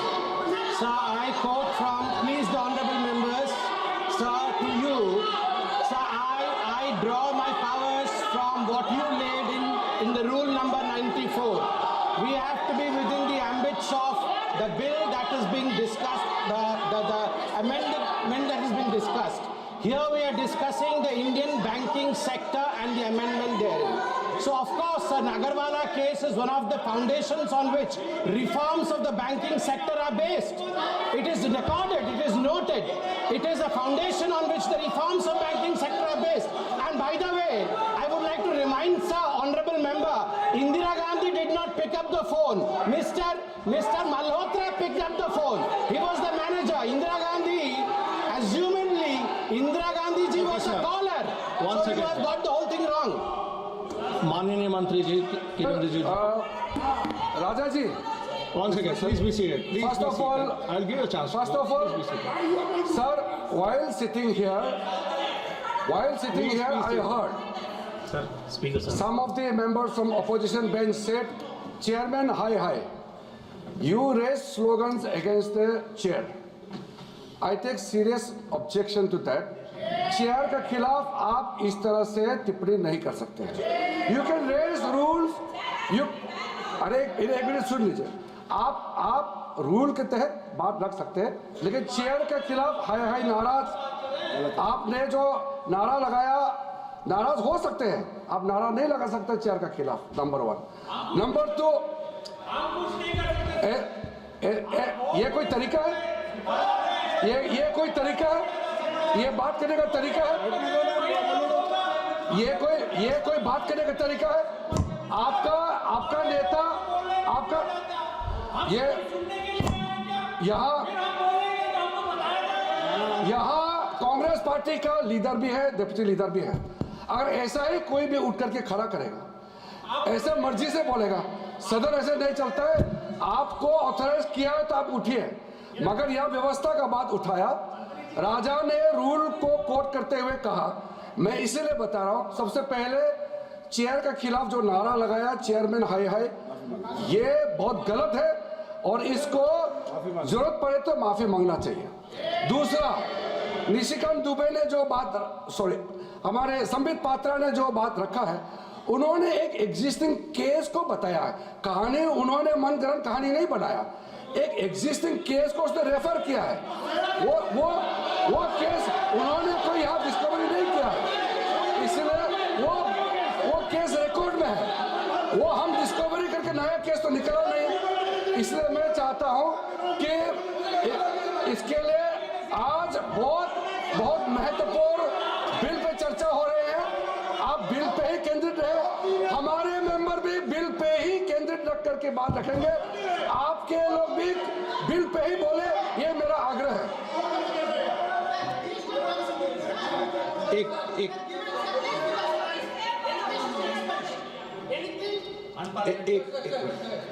Sir, I think while Sandeep Patra is speaking on the banking legislation, he actually crossed all the limits.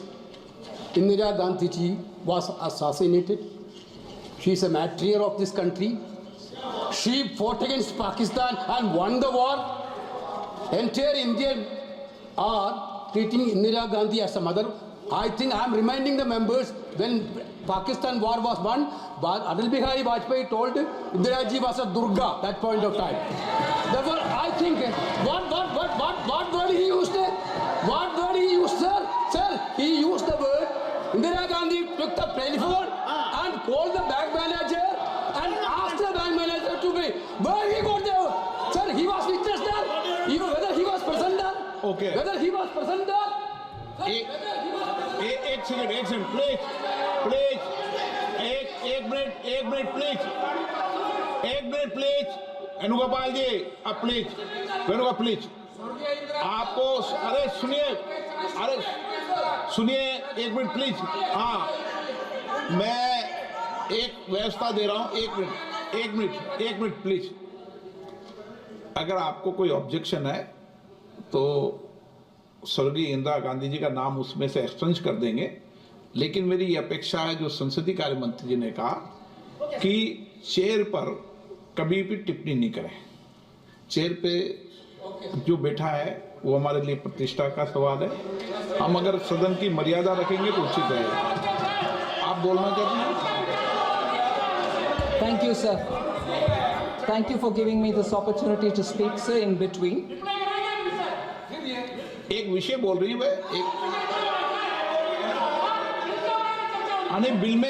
Bill के एक comments आपने किया, उस पर टिप्पणी करना चाहते हैं आप?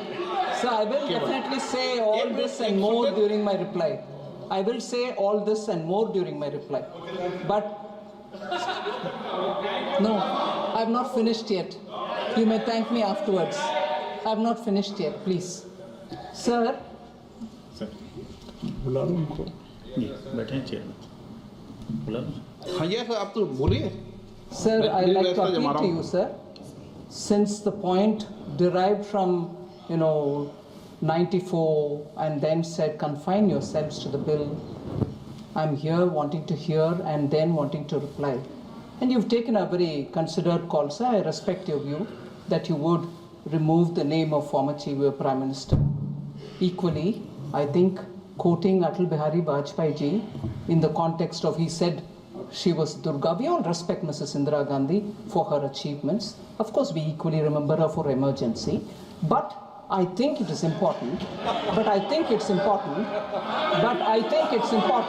Vajpayee ji's name being quoted as though he said Mrs. Indira Gandhi is Durga.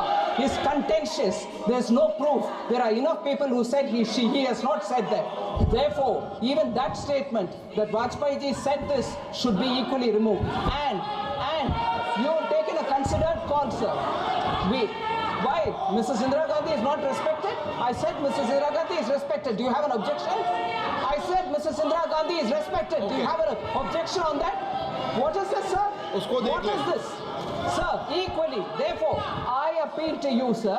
You said that will be removed from Sambit Patra's statement. I appeal to you that under 94, if people have spoken beyond 94, and I take the Honorable Member Gogoi's name here, most of his speech was beyond 94. Would you consider please removing that also from the report?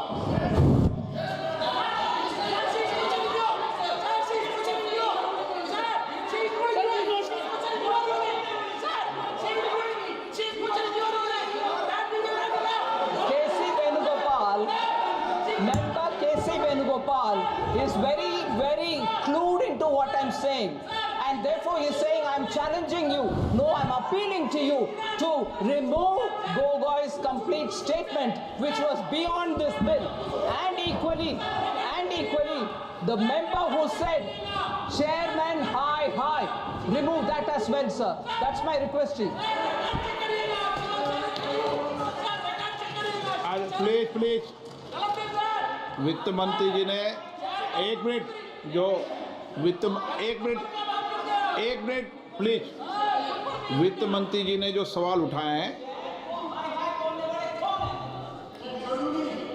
एक minute please बैठिए, please बैठिए दादा, please वित्त मंत्री जी ने सवाल जो उठाए हैं कि माननीय अटल जी ने क्या बोला है, मुझे लगता है कि वो रिकॉर्ड में नहीं जाना चाहिए, क्योंकि उसकी रिकॉर्ड की सत्यता होने के बाद ही जाना चाहिए उस विषय को, क्योंकि वो भी पुरानी घटना थी। नंबर 2, मेरी ये अपेक्षा है माननीय सदस्यों से, सभी सदस्यों से, सभी दल के सदस्यों से, हम सदन की गरिमा बनाते समय जो बिल है और जो बिल में संशोधन लाए गए हैं उसके परिप्रेक्ष्य के उसकी परिधि में बोले।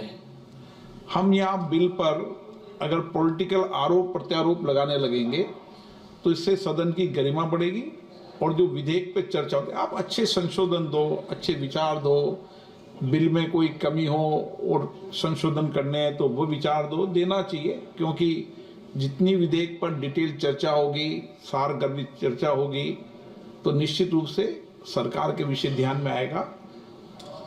रूल्स बनाते समय भी और आवश्यकता हुआ तो बिल में जो विधेयक लाए गए उनके खंडों पे भी विचार करते हैं। यही सदन की गरिमा रही है, तो मैं सोचता हूं कि इस गरिमा को आप बनाए रखें। सदन में विधेयक पर, एक मिनट प्लीज, विधेयक पर चर्चा करते हुए हम पॉलिटिकल परिप्रेक्ष्य में नहीं जाए। जो विधेयक में संशोधन लाए गए हैं, जो विधेयक के कंटेंट्स हैं, उसके परिप्रेक्ष्य में बोल सकते हैं, लेकिन एक अच्छी परंपरा इस सदन की रही, उसको बनाए रखें, ये अपेक्षा आप सबसे। एक मिनट प्लीज, हो गया आपका? हाँ प्लीज कंक्लूड करें, आप भी कंक्लूड करें। धन्यवाद सभापति महोदय। मैं अपने कंक्लूजन में कुछ महत्वपूर्ण बिंदु बैंकिंग सेक्टर के ही और इस बिल के रिलेटेड रखना चाहूँगा। This bill basically is a reform bill for the banking sector. किस प्रकार से हमारे बैंकिंग सेक्टर का रिफॉर्म है, अनवरत रिफॉर्म चल रहे हैं, उसी कड़ी में आगे रिफॉर्म कैसे होगा उसकी एक चेष्टा है। सभापति महोदय, हमारी सरकार के आने के पश्चात हमें जान के ये खुशी होगी 2014 से 2023 के बीच भारतीय बैंकिंग प्रणाली में लगभग 10 लाख करोड़ रुपए जो बैड बैंक लोन के कारण हम जिससे वंचित थे वो रिकवर किया गया है। 10 लाख करोड़ रुपए 2014 से 2023 के बीच में। ये बहुत सारे रिफॉर्म्स, जैसे आज का रिफॉर्म हो रहा है, उन्हीं रिफॉर्म्स के कारण संभव हुआ। आज यहाँ ईडी और सीबीआई की भी बात हुई, मैं उस पर नहीं जाना चाहूंगा, मगर 2 डेटा है ईडी को लेकर, ये यहाँ जरूर बताना चाहूंगा बैंकिंग सेक्टर से। ईडी ने लगभग 1105 बैंक फ्रॉड को इन्वेस्टिगेट किया है और उसमें से जो कॉन्फिस्केट किया है, अटैच्ड किया है प्रोसीड्स ऑफ क्राइम, वह 64,920 crores है. 64,920 crore has been confiscated from proceeds of crime. और सबसे बड़ी बात सभापति महोदय, दिसंबर 2023 तक ये जो कॉन्फिस्केटेड अमाउंट था उसमें से 15,180 करोड़ रुपए पब्लिक सेक्टर बैंक को, PSBs को दिया गया है. यही तो बैंकिंग रिफॉर्म होता है. और मैं आज माननीय मोदी जी का धन्यवाद करूंगा और मैडम निर्मला सीतारमण जी का भी धन्यवाद करूंगा कि जो रीसेंट बैंकिंग रिफॉर्म्स हुए हैं उसके कारण इतिहास रचा है भारत के बैंकों ने. Significant milestone by recording its highest ever net profit of rupees 3 lakh crore rupees. और ये सब संभव हुआ है हमारे डिसाइसिव लीडरशिप के कारण. सभापति महोदय ने कहा कि क्लॉजेस, जो 7 क्लॉज आज मैडम फाइनेंस मिनिस्टर ने कहा है, उन 7 क्लॉज को मैं सिर्फ टच करके फिर बैठूंगा. पहला क्लॉज था डेफिनेशन ऑफ फोर्टनाइट, पखवाड़ा जिसे हिंदी में कहते हैं. पहले ये पखवाड़ा जो होता था, फोर्टनाइट होता था, ये फ्राइडे टू फ्राइडे होता था. इस बार ये निर्णय लिया गया है not from Friday to Friday but 1st to 15th, और 15th से 30th would be the 15th and 30th would be the dates. And this standardizes the calculation of the cash reserves. ये एक स्टैंडर्ड सेट करेगा जो अपने आप में एक बहुत बड़ा रिफॉर्म है. दूसरा है tenure of the directors of the cooperative bank. ये टेन्योर को किस प्रकार से, तो आप देख सकते हैं कि डायरेक्टर जो है can not hold office beyond 8 years था पहले, इसको बढ़ा करके 10 साल किया गया है. और ये किया गया है कोऑपरेटिव सेक्टर में एक स्टेबिलिटी लाने के लिए, so that the cooperative sector which forms the backbone of the banking system in our country and in various activities, इसको एक स्टेबिलिटी मिले. उसके लिए मैं माननीय प्रधानमंत्री जी का धन्यवाद देता हूं. जो तीसरा विषय है वो है prohibition on common directors in cooperative banks. इसमें भी संशोधन लाया गया है, अमेंडमेंट की बात की गई है. और this enhances the coordination and strengthens the leadership within the banking system. चौथा है substantial interest in a company.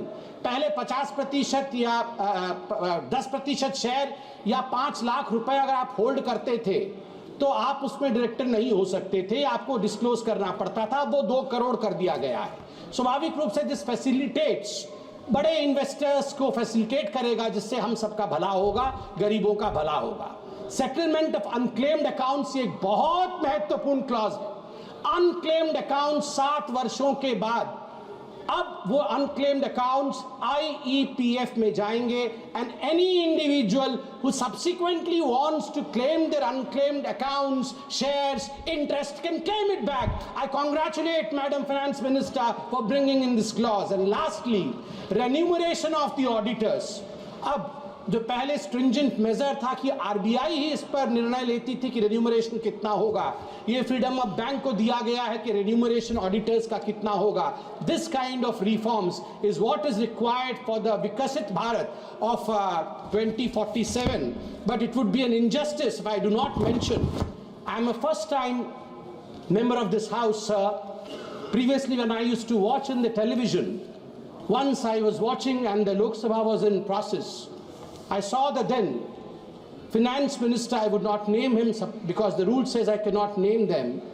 He in the house said that, do you believe that in a digital India, sabji wala, thela wala, redi wala would be able to connect with digital India?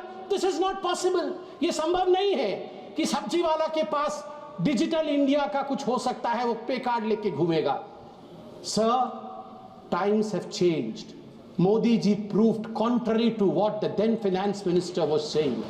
आज मैं जब अपने constituency पूरी में परसों गया था dress rehearsal देखने के लिए, नेवी डे के लिए, मुझे बहुत दिनों बाद सी बीच में गोलगप्पे खाने का मन किया. मैंने गोलगप्पे खाए तो पेटीएम करके मैं आया हूं. सर, यही फर्क है यूपीए का और एनडीए का. Thank you.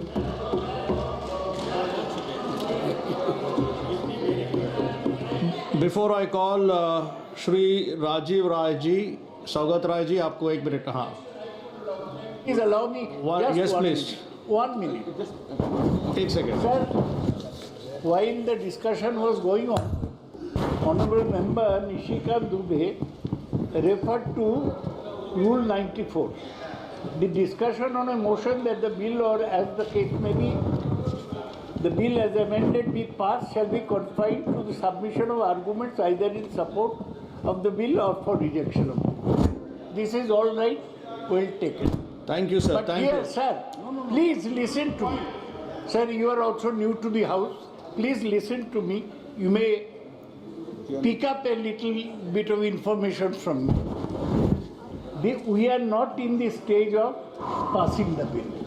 We are in the stage of consideration of the bill. Please read this. 93(1). When a motion that a bill be taken into consideration has been carried and no amendment of the bill is made, the member in charge may at once move that the bill be passed. So what is now going on? Now 93(1) is going on. We are discussing a motion for consideration on the bill. While we are discussing a motion on the consideration of the bill, it gives us a wide leeway, wide passage. We can discuss the bill and all other aspects connected to the bill.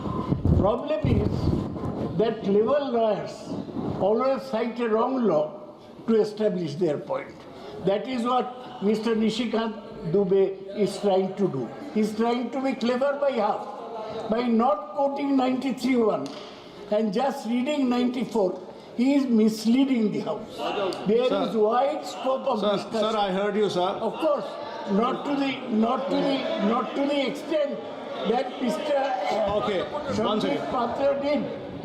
By bringing in Honorable respected Indira Gandhi's name, but certainly all aspects of, even if he mentioned the name of Adani. Sir, thank you. Because you have taken the name of... Please understand. Because you have taken the name of Shri Nishikant Dubey, I have to give him an opportunity to speak. Of the bill. Yes, please. क्या है Please, sir. Thank you, sir. कि मैं स्वागत You have भाव taken का his name. I heard you. Your point is well taken. It is comprehensively stated. Chairman sir, मैं स्वागत बाबू का बहुत रिगार्ड करता हूँ. प्रोफेसर हैं सर, कुछ भी बोल सकते हैं. उसके बगल में सर लिखा हुआ है 94 में scope of debate on motion और पासिंग ऑफ द बिल. यदि इसके पीछे ये लिखा हुआ है सर, तो डिबेट ही हो रहा है.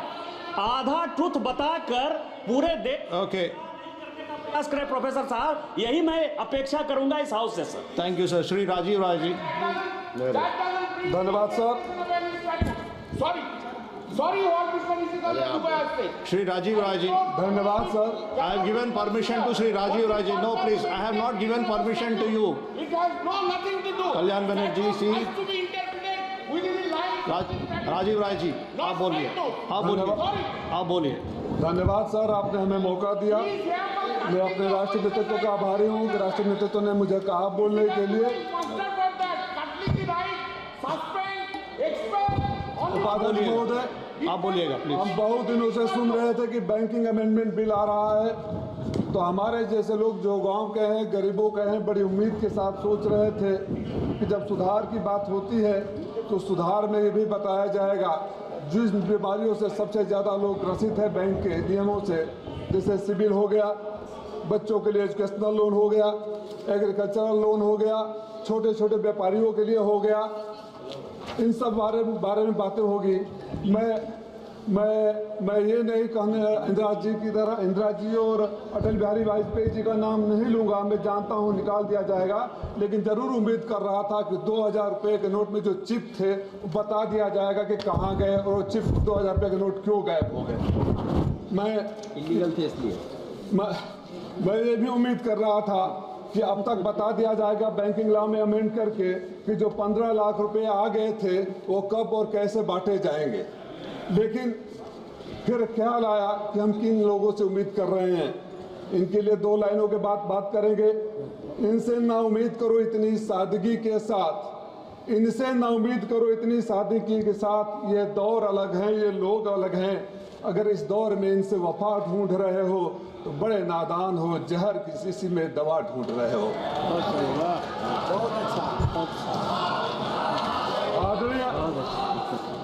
आदरणीय उपसभापति महोदय, हमारे मित्र डॉक्टर संबित पात्रा गोलगप्पे खाए, पेटीएम से पैसे पे कर दिए। 2%, 1-1.5% के हिसाब से कितना पैसा कहाँ चला गया। अगर पेटीएम कमीशन नहीं लेता तो मेरा पैसा सीधे गरीब को जाता, 10 रुपये का उसको 10 रुपये मिलते और बीच में दलालों को दे दिया गया। और पहली बार हुआ कि पेटीएम का प्रचार माननीय प्रधानमंत्री जी ने किया। ये परंपरा भी पहली बार शुरू हुई। उप सभापति महोदय, पिछले 3 सालों में बड़ी अच्छी टर्मिनोलॉजी लाते हैं लोग। मैंने कोशिश कर दिया था पिछले 3 सालों में उद्योगपतियों के 5,64,365 करोड़ रुपया राइट ऑफ कर दिए गए। अलीगढ़ के हैं। अगर ये कहा जाएगा अलीगढ़ के हैं कि माफ कर दिए तो आप कहेंगे नहीं राइट ऑफ कर दिए। मैं आज आपसे अपने नेता के सामने मांग करता हूं कि देश के किसानों के ऊपर चाहे जितना भी कर्ज हो सबको राइट ऑफ करने की घोषणा कर दो, हम स्वागत करेंगे। ठीक बात। ये आपकी बुद्धि कहीं और नहीं आती है। आपने चौथी सबसे बड़ी अर्थव्यवस्था की बात करते हैं, तीसरी सबसे बड़ी अर्थव्यवस्था की बात करते हैं। हमारे जैसे लोग तब सदन में नहीं थे, लेकिन टीवी पर सुनकर हमारा सीना चौड़ा हो जाता था जब कोई कहता था कि देश में रुपए की केवल कीमत ही नहीं गिरती है, देश का स्वाभिमान भी गिरता है। तो हमें लगा था कोई आएगा स्वाभिमान बढ़ाएगा। मैं तो आपसे जानना चाहता हूं कि देश के स्वाभिमान को किस रसातल में आप भेज दिए और कहां तक गिराने का इरादा है। चौथी अर्थव्यवस्था हो जाएगी, डॉलर की कीमत के सामने रुपए की कीमत खत्म हो जाएगी और आप अपनी पीठ थपथपाएंगे। इस देश की वो बैंकिंग सिस्टम है जो गरीबों के घर से दिन भर की कमाई निकालता है। मैडम, मैं आपसे अनुरोध करूंगा, विचार जरूर करिएगा कि अगर गरीब दिन भर सब्जी खरीदता है और रात को बैंक में डालता है, अगले दिन बैंक में डालता है, फिर निकालता है, तो अपने पैसे पर ट्रांजैक्शन फीस। पहली बार इस देश ने यह भी देखा कि गरीब जितनी बार बैंक में जाएगा, बैंक से पैसा लेकर आएगा, कुछ न कुछ आपको देगा। आप तो मंदिर के उस महंत की तरह हो गए कि जब जाएंगे कुछ देकर आएंगे। ये तो ठीक नहीं है। इस देश में मैं बड़ी लड़ाई लड़ा, सदन में नहीं था, एजुकेशनल लोन के लिए। आप जब नियम निकालते हैं छात्रों के एजुकेशनल लोन के लिए तो बड़ी अच्छी तस्वीर पेश करते हैं। एक तो हमारा मामला पार्लियामेंट की कमेटी ने हल किया था। जब बच्चे जाते थे एजुकेशनल लोन के लिए तो 50% का मार्क्स या बैंकों से निरस्त दूरी का। बैंक एजुकेशनल लोन के लिए जहां लड़का पढ़कर साक्षर होगा, आप 9%, 10%, 12%, 14%, 4 लाख से ऊपर कोलेटरल सिक्योरिटी की बात करते हैं। और कोई व्यापारी ले चला जाता है तो उसके लिए कोलेटरल सिक्योरिटी है या नहीं है मुझे तो नहीं पता है, लेकिन अगर आपने रिकॉर्ड मार्जिन का बनाया है तो देश ने वो रिकॉर्ड भी देखा है कि सबसे ज्यादा पैसा देश का विदेशों में लेकर चले गए और वो भाई लोग नहीं आए। आदरणीय उपसभापति महोदय, एक मैं मैडम आपका ध्यान आकर्षित करना चाहूंगा सिविल का। और मुझे लगता है कि बहुत सारे लोग जो सिविल स्कोरिंग के लिए 2005 में नियम बने थे, ये बैंकों की तानाशाही मैं स्वयं भुगतभोगी रह चुका हूं। लड़ाई लड़ते लड़ते एमपी बना तो शायद उसका समाधान अब हो रहा है। आप एनपीए ना हो, अच्छे इंटेंशन के साथ ही आया था, तभी सरकार लाई थी।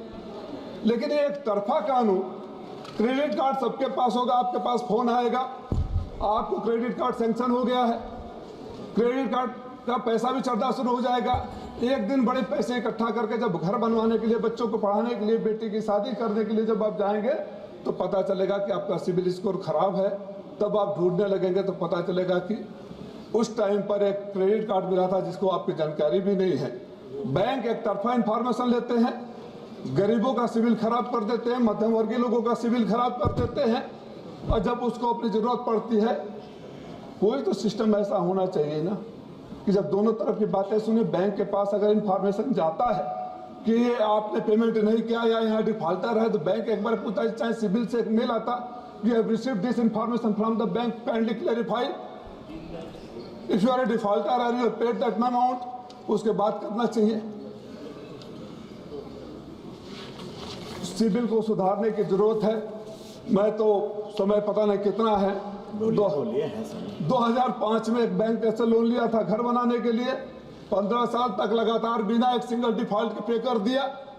जब 15 साल के बाद मैं बैंक में जाता हूं कि मेरा एनओसी दे दो, तो कहा जाता है कि बीच में बैंक का रेट बढ़ गया था, इसलिए आपके ऊपर 19 लाख रुपया और है। उसी अकाउंट में मेरे पैसे, वहीं मेरे सारे अकाउंट स्कूल कॉलेज हो गए। न कोई एक कम्युनिकेशन मेरे पास आया, न कोई मेल आया। ऑटो डेबिट कर सकते थे, हमको रिमाइंड करा सकते थे, और मैं आपको भी मंत्री जी लिखा, और दुख के साथ कहूंगा कि आपने उस पत्र का जवाब भी नहीं दिया, समाधान तो दूर की बात है। शेम। मैंने आपको लिखा था, और कहेंगे तो लेटर का डेट भी मैं आपके सामने समक्ष रख दूंगा। मैं 3-4 बातों की तरफ और ध्यान देना चाहूंगा संशोधन करने रिकमेंडेशन के लिए। एजुकेशनल लोन,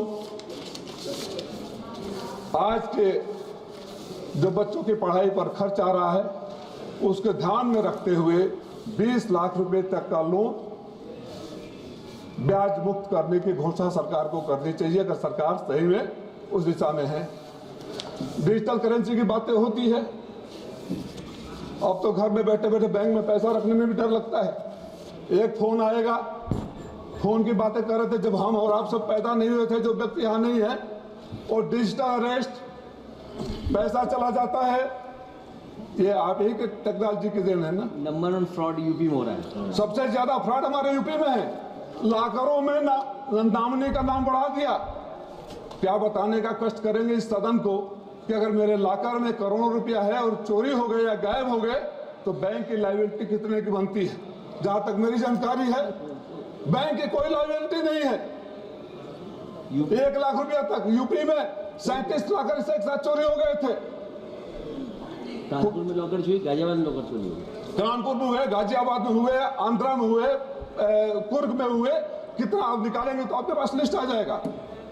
लाकर में आदमी मेहनत का पैसा ले जाकर रखता है, आप फीस लेते हैं, लेकिन पैसा गायब हो गया तो कोई जिम्मेदारी नहीं। साइबर फ्रॉड के ऊपर आप कानून बनाते हैं, व्याख्यान देते हैं, लेक्चर देते हैं, मैसेजिंग होती है, लेकिन हर रोज लोगों का पैसा लूटा जाता है।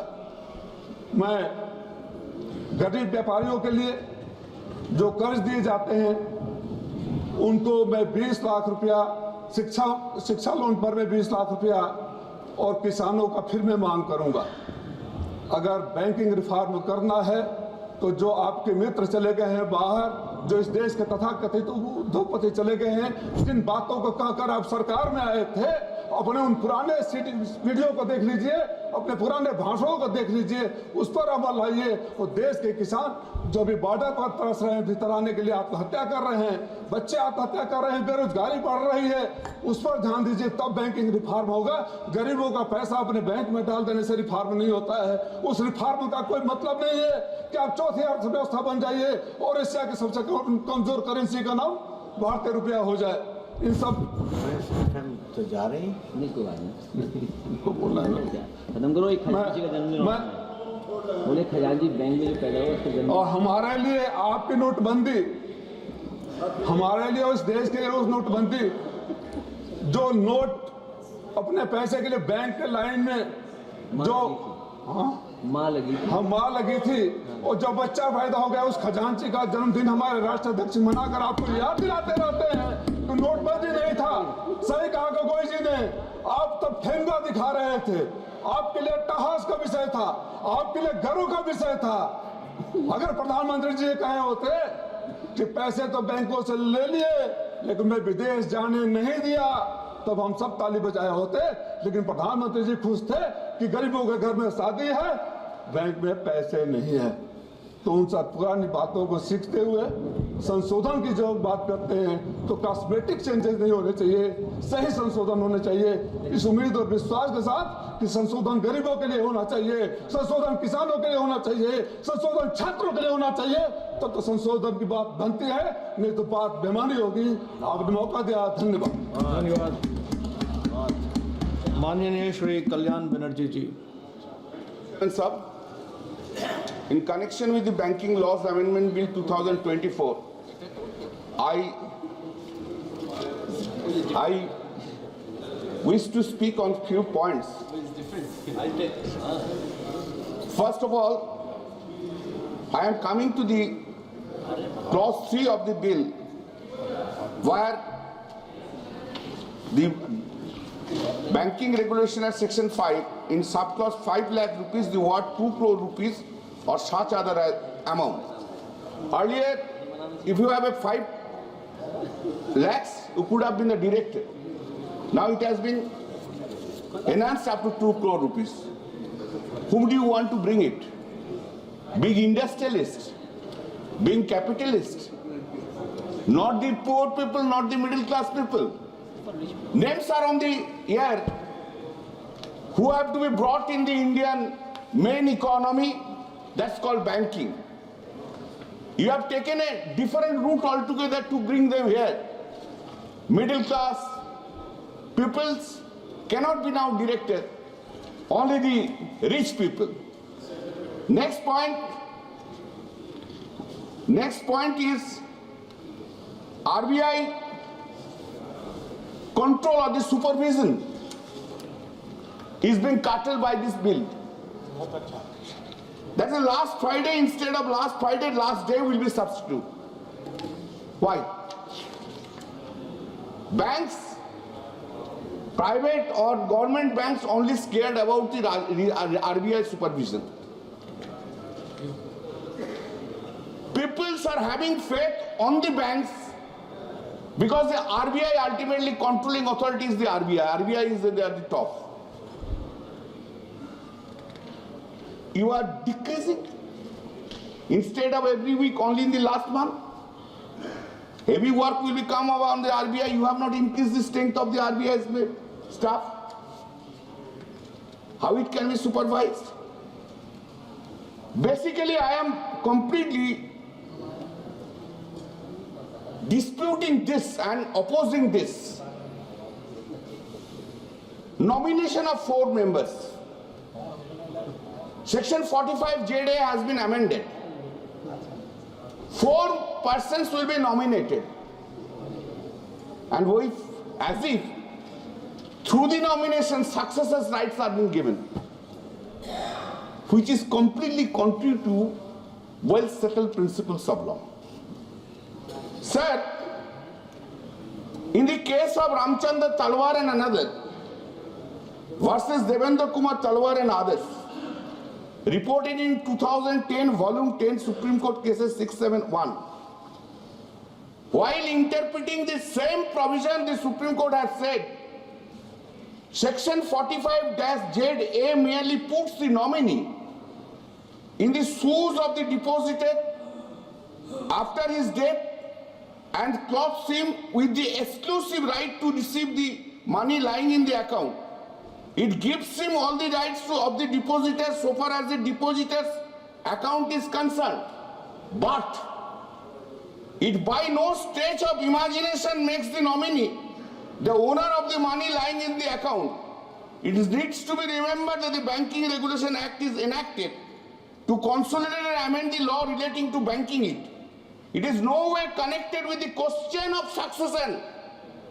All the money is receivable by the nominee by virtue of Section 45ZA would therefore form part of the state of the deceased depositors and develops according to the rules of succession to which the depositors may be governed.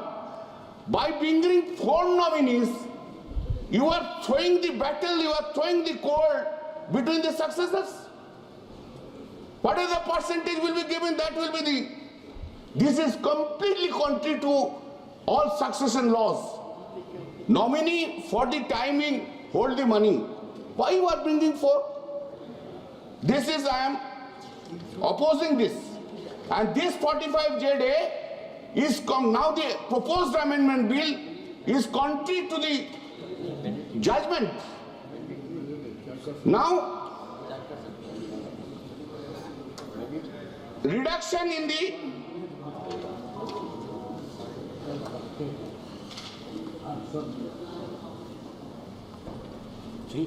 reduction in bank strength. Sir, in view of the amalgamation, merger of these 6 banks. Now, Kannada, Central and Indian Bank. Kannada, Central and Indian Bank, total staffs have been decreased to 40,392. 40,392 employee services have been terminated by reason of the merger of the 6 banks. Sir,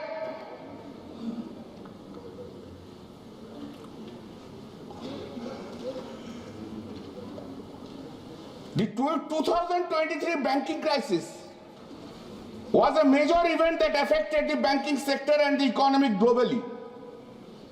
It was the most significant system-wide banking stress since the great financial crisis, which was brought to focus the risks to banking stability. Though we were not in a recession, but projecting its effect, the Reserve Bank of India had perhaps seen incipient delinquency in personal loans when it first advised banks and the NBFCs to strengthen their surveillance mechanism to address the risking system.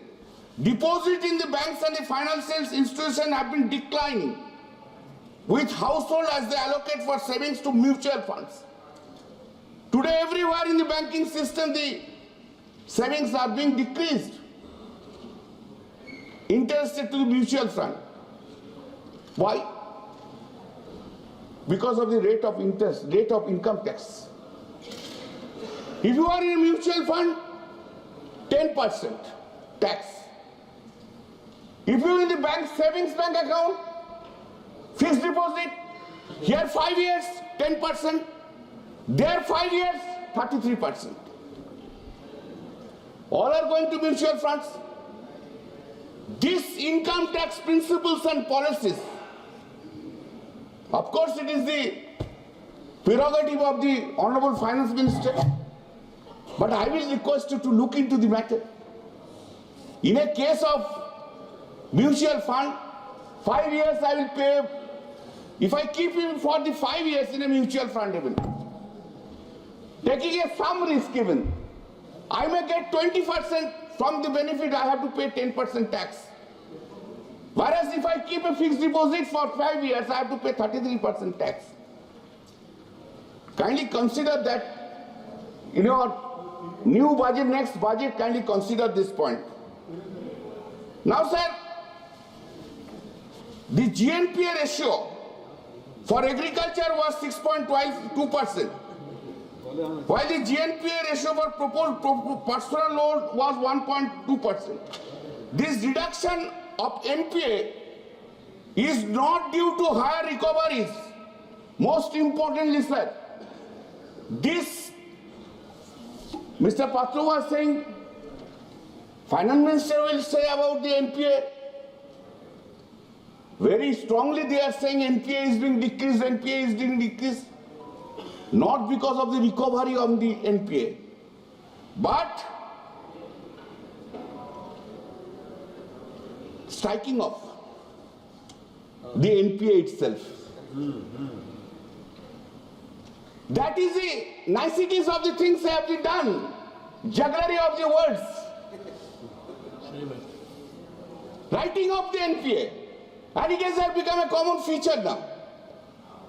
Sir, basically in the name of the amendment, the central government is trying to interfere in the state cooperative banking system in respect of nominations and to provide for an increase in the tenure of the directors in cooperative banks. The bill was increased the scope of the exception clause, which could lead to more conflicts of interest of the state government and also interfere with the independence of state cooperative banks. The bill also aims to redefine the concept of substantial interest for bank directorship. The threshold for what constitutes substantial, I have already said this, I will not repeat. From rupees 49 lakhs crore India's foreign debt in 2014 has raised to rupees 205 lakhs crore in 2024. देश आगे बढ़ रहा है. कितना बढ़ रहा है देखो, बहुत देश बढ़ रहा है, देश इतना बढ़ रहा है, धारी में देश बढ़ रहा है। 2014 it was 205 lakh crore and now 49 in 2014, 2024 it is 205 lakh crore. देश आगे बढ़ रहा है, भारी में बढ़ रहा है, कंधा बहुत भारी हो गया, बढ़ रहा है। According to Trading Economic Global Marco Models and Analysis, expectations, government debt in GDP in India is expected to reach 88% of GDP by the end of 2024-25 fiscal. External debt in India increased to 6.8 to 300 USD million to in the second quarter 2024 from 6,63,800 USD million in the first quarter of 2024. But the gap in loan growth and deposit growth, SBI continues to lose market share in deposits over the years. Now the question is, how much is the interest rate on borrowing? Whether it will be funded, what will be the guaranteed return of investment, and what will happen if SBI fails to repay on time? RBI is informed that rupees 3,207 crore was lost because of 5,082,000 cases of cyber fraud. We are talking about cyber fraud. Cyber fraud between 2020-2024 financial years. Sir, who suffers for that? Who? Not the rich people. Only the poor people, middle class people. They are the sufferer for the cyber fraud. Sorry. Till today, the government, the central government, and its mechanism, whether it's CBI, whether it's ED, whether whatever the instrumental is, could not detect anyone. Very unfortunate. This is the fraud of cyber crime. Sir, the number of cyber fraud incidents has increased from 75,800 cases in 2023 to 292,800 in 2024. Just take it. That means more than 2 lakhs cases have been increased only in a year. What is going to be happening in 2025? Today I was hearing a speech. I don't know whether the Honorable Prime Minister was giving this speech today or not. I was in the television, he was talking about the cyber crime. I will request the Honorable Prime Minister, save this country from the cyber crime. Take an effective step.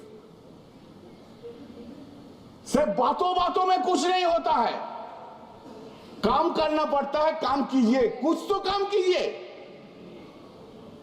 The real growth in an economy is built on bank credit to go large industries and infrastructure projects. Deposit mobilization has been lagging credit growth of some time now. As of August 23, 2000, credit offtake in the Indian banking sector was rupees 169.5 lakhs crore, a 62% increase from December 23, and because bank due stood at 2000. According to the latest RBI data, over the past decade, the share of public sector banks has dropped from more than 75% in 2012 to less than 60% of the overall system. So there is a need of top priority cyber security issue to check financial fraud. And IT management advanced system for fraud detection is a must for building robust cyber security measures. Strict regulatory compliance to adherence to stringent regulation for data privacy of customers and industry-specific laws like anti-money laundering practice. So the banking law, this bill is a donkey passage towards privatization of the Indian banking sector. Prima facie is to improve bank guarantee and investor protection, but actually a slow pace for selling targets its minimum holding in public sector banks from 51% to 26%. Thank you, sir, for giving me the chance to speak. Rani Sri Kumar.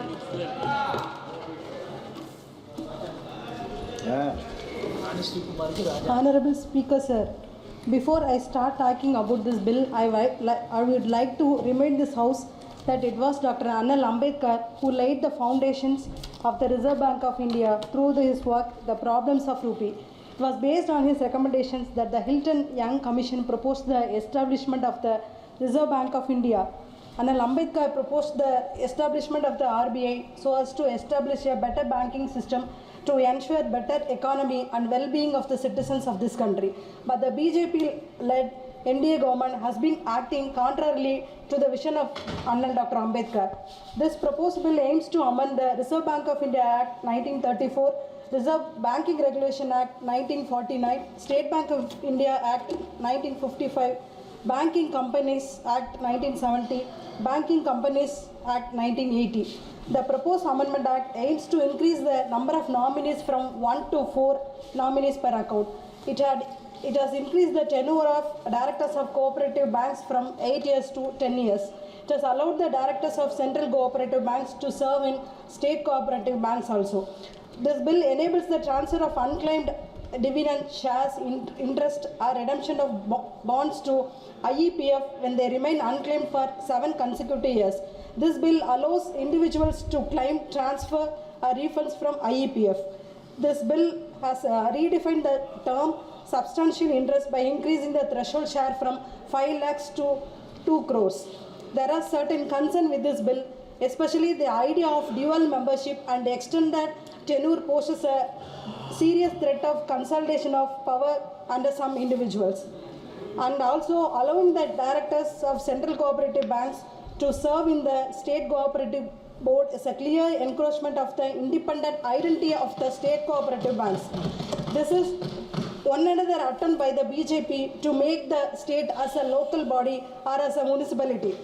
It is against the spirit of cooperative movement. The bill omits any mention of the privatization of public sector banks, a central aspect of the government's reform agenda. Despite Finance Minister's 2021-22 budget announcement to privatize 2 PSBs alongside IDBI Bank, the bill fails to address this issue, leaving the future of PSB ownership uncertain. The bill overlooks critical digital safeguards despite the growing role of digital banking. As financial services move online, cybersecurity, data privacy, fraud prevention become urgent concerns, yet the bill fails to address these adequately. Additionally, the bill does not establish clear regulations on consumer data protection, increasing the risk of breaches and misuse. Without specific measures for digital fraud, which is more sophisticated than traditional forms, the sector remains vulnerable. And the bill proposes to update the substantial interest to 2 crores as per the present realities, but it would be better to attach it to a specific percentage every year instead of fixing a static amount, so that the bill need not be amended regularly for updating the threshold amount.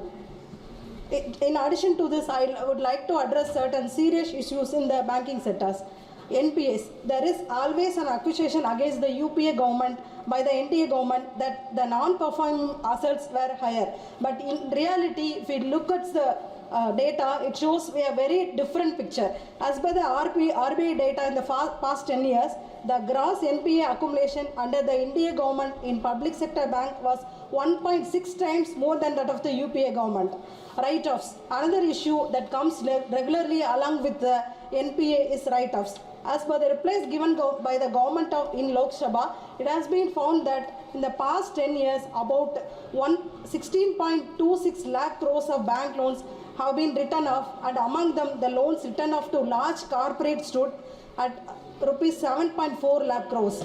The yearly write-offs by the public sector banks had increased from 7,187 crore per year in 2013 to about 1.2 lakh crore in 2023.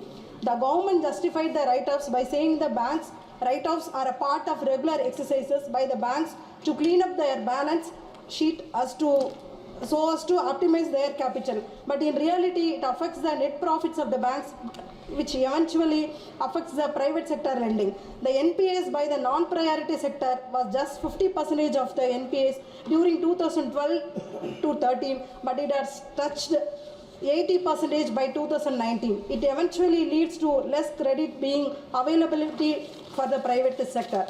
Now coming to the agriculture loan, 6% of total lending of any bank has to be advanced to agriculturists, whereas many of the national banks and especially the private banks are not at all complying the rule of advancing 6% lending to the agriculturist. Is it not a discrimination against the farmers who are feeding the nation? The pity is the banks which are averse to the agriculturists by the way of parking the 6% lending, which is actually due to the farmers into the DAF of NABARD, and thereby earning a huge interest of the money belonging to the farmers. Despite repeated requests to waive off the farmers' loans, this government, which does not hesitate to write off the corporate loans for about 7.4 lakh crores, had repeatedly refused to waive off the farmers' loans, which is a pittance amount. This clearly shows that this government is always an anti-farmer government.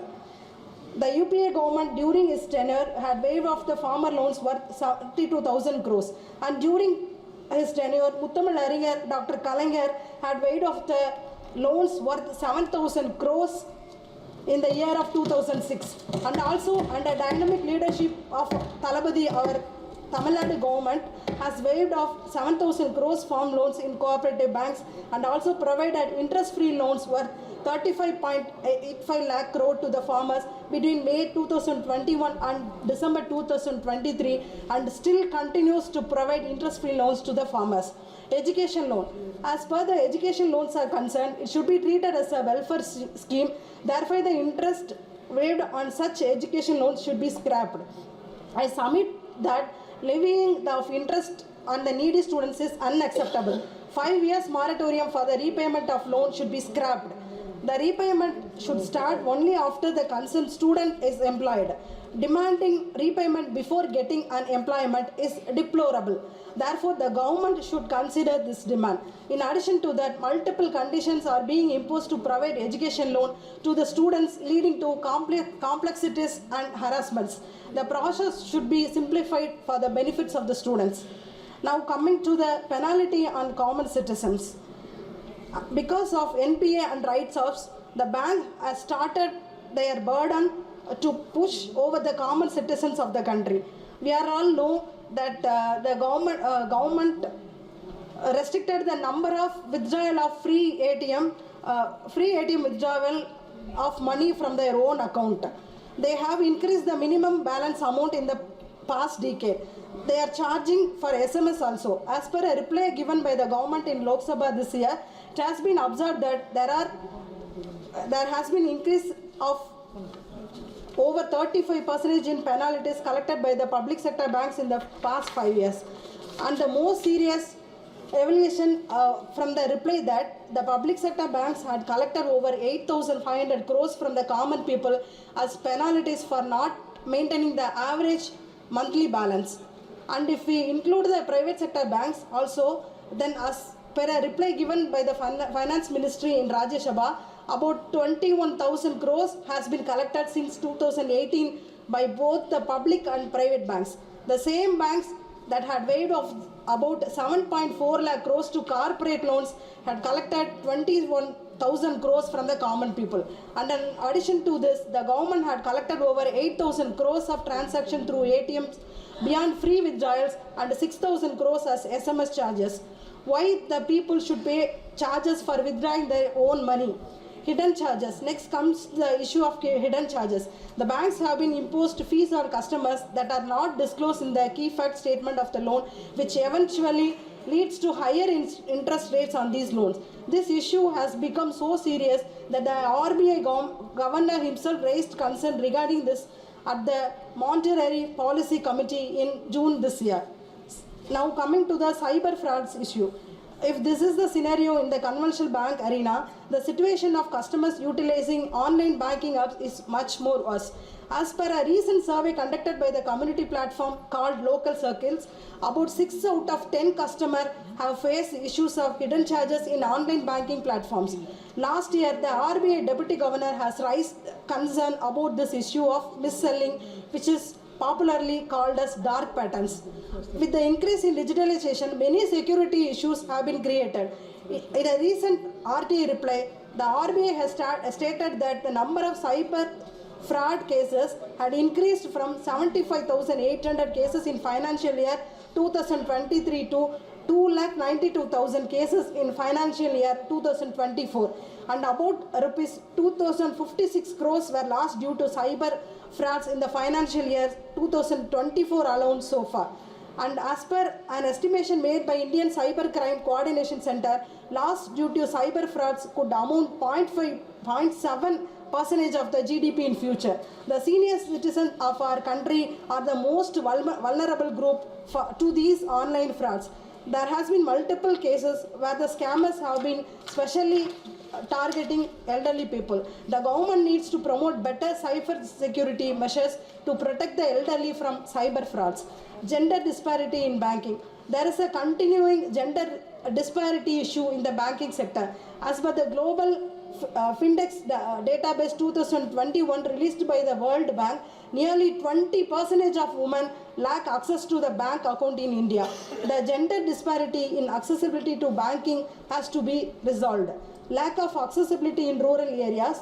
The banking accessibility in rural areas is a cause of grave concern. In many remote rural areas, the ATMs are located inside the banks. So when the bank closes by 6 p.m., the people also lost access to the ATM. This creates serious accessibility issues for the people in the rural areas. Welfare of the banking employees, another major issue that needs a serious attention in the welfare of the bank employees. As per recent reports, about 500 bank employees in India, especially higher officials, committed suicides over the past decade due to work pressure and abuse by the senior official. I conclude that Dr. Ambedkar envisioned a strong banking sector for our country, but the banking sector has been one of the most affected sector under the NDA government. Measures have to be taken to ensure the issues in the banking sector are solved by keeping the concern and welfare of the common people. Thanking you. Tamil Vellum. Thank you. Sri Prasad Rao. Super. ஏமா கடைசி அதை விட்ட தமிழ் வெல்லும் இல்லை இந்த cooperative speaking. Honorable Speaker, thank you for giving me opportunity. I rise to address this August House as we discuss the Banking Laws Amendment Bill 2024 that reflects the vision of our Honorable Prime Minister and the unwavering commitment of this government to reform and strengthen the banking sector. Fulfilling the promise of better bank governance and investor protection, as while explaining, Honorable Finance Minister was saying. So in her 2023-24 budget speech, Honorable Finance Minister promised to improve the bank governance and enhance investor protection through amendments to key financial laws such as Banking Regulation Act 1949, the Banking Companies Act 1970, the Reserve Bank of India Act 1934. Today, through the introduction of this bill, that promise is being fulfilled. The act is not just a legislative measure, it is a testament to the government's aim of streamlining the functioning of banks, ensuring transparency and protecting depositors and investors alike. This initiative is in alignment with the principles of recognition, recapitalization, resolution and reform pursued by the government in the banking sector. This has enabled remarkable outcomes, with the gross non-performing assets ratio of scheduled commercial banks falling to a 6-year low of 2.8% and the slippage ratio declining from 7.31 in 2018 to 1.78 in 2023. There are 4 major amendments proposed in this bill. One is revising reporting dates for statutory reports. This amendment revises the reporting dates for submission of statutory reports to the last day of the fortnight, month or quarter. The government aims to ensure consistency and transparency in reporting. This amendment will streamline the operations of the banks, reduce compliance ambiguity, and uphold the principles of good governance. It is pertinent to note that the government's reform measures have been comprehensive, combining operational streamlining with financial support. Since financial year 2015, the government has infused 3 lakh crore into state-run banks, and the mega merger of 10 state-owned banks into 4 larger entities has created robust public sector bank capable of driving economic growth. Earlier, we used to have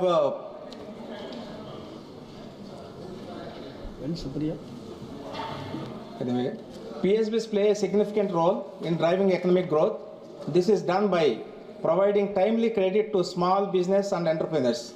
One of the flagship initiatives that enables this is Mudra Loan Scheme. In 2023, states like Maharashtra, Tamil Nadu and Karnataka have reported over 30 lakh beneficiaries each, showcasing significant progress, while Andhra Pradesh lagged behind with just 10 lakh beneficiaries. Therefore, to ensure robust reforms to create an ground impact, I request government to revise the targets under Mudra loans for Andhra Pradesh. Second, increasing the number of nominees. A recent RBI report highlights a significant rise in unclaimed deposits, which have surged by 26%, reaching 78,000 crores. To address this pressing issue, the proposed amendment introduces provisions for nominating up to 4 individuals, allowing for both simultaneous and successive nominations to ensure better management and claim of these funds. By simplifying the nomination process, the government has not only reduced bureaucratic hurdles but also prioritized depositor convenience and protection. The government's responsiveness to evolving challenges ensures that no depositors' hard-earned money lies unclaimed or inaccessible. The third one is enhancing investor protection. The third amendment provides for the transfer of unclaimed dividends, shares and interest or redemption of proceeds of bonds to the Investor Education and Protection Fund. While the reserve fund available under IEPE has grown from 83 crores in 2018-19 to 86 crores in 2023-24, spending on investor education has disappointingly declined. In the light of cybercrime reports indicating that 14,000 crores were duped from investors, this amendment underscores the urgent need to strengthen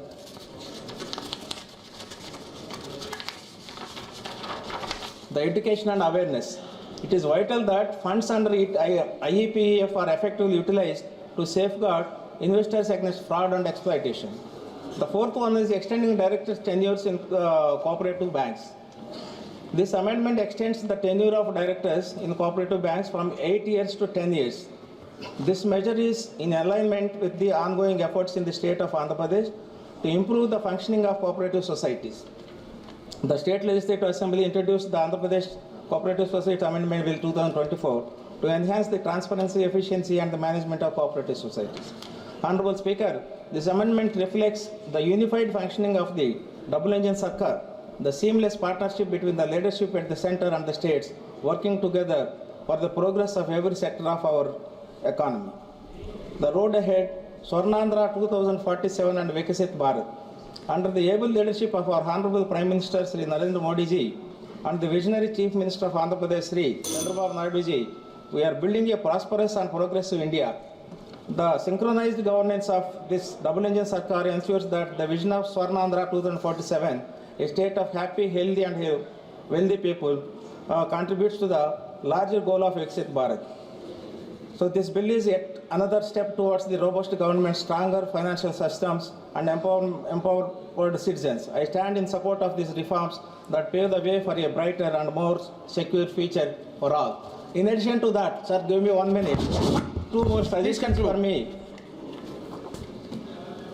See, at the district level, when PMEGS and MSME loans are sanctioned, uploaded in one instance I'll give you, in SBI, 80 applications have been uploaded, the cleared were only 5.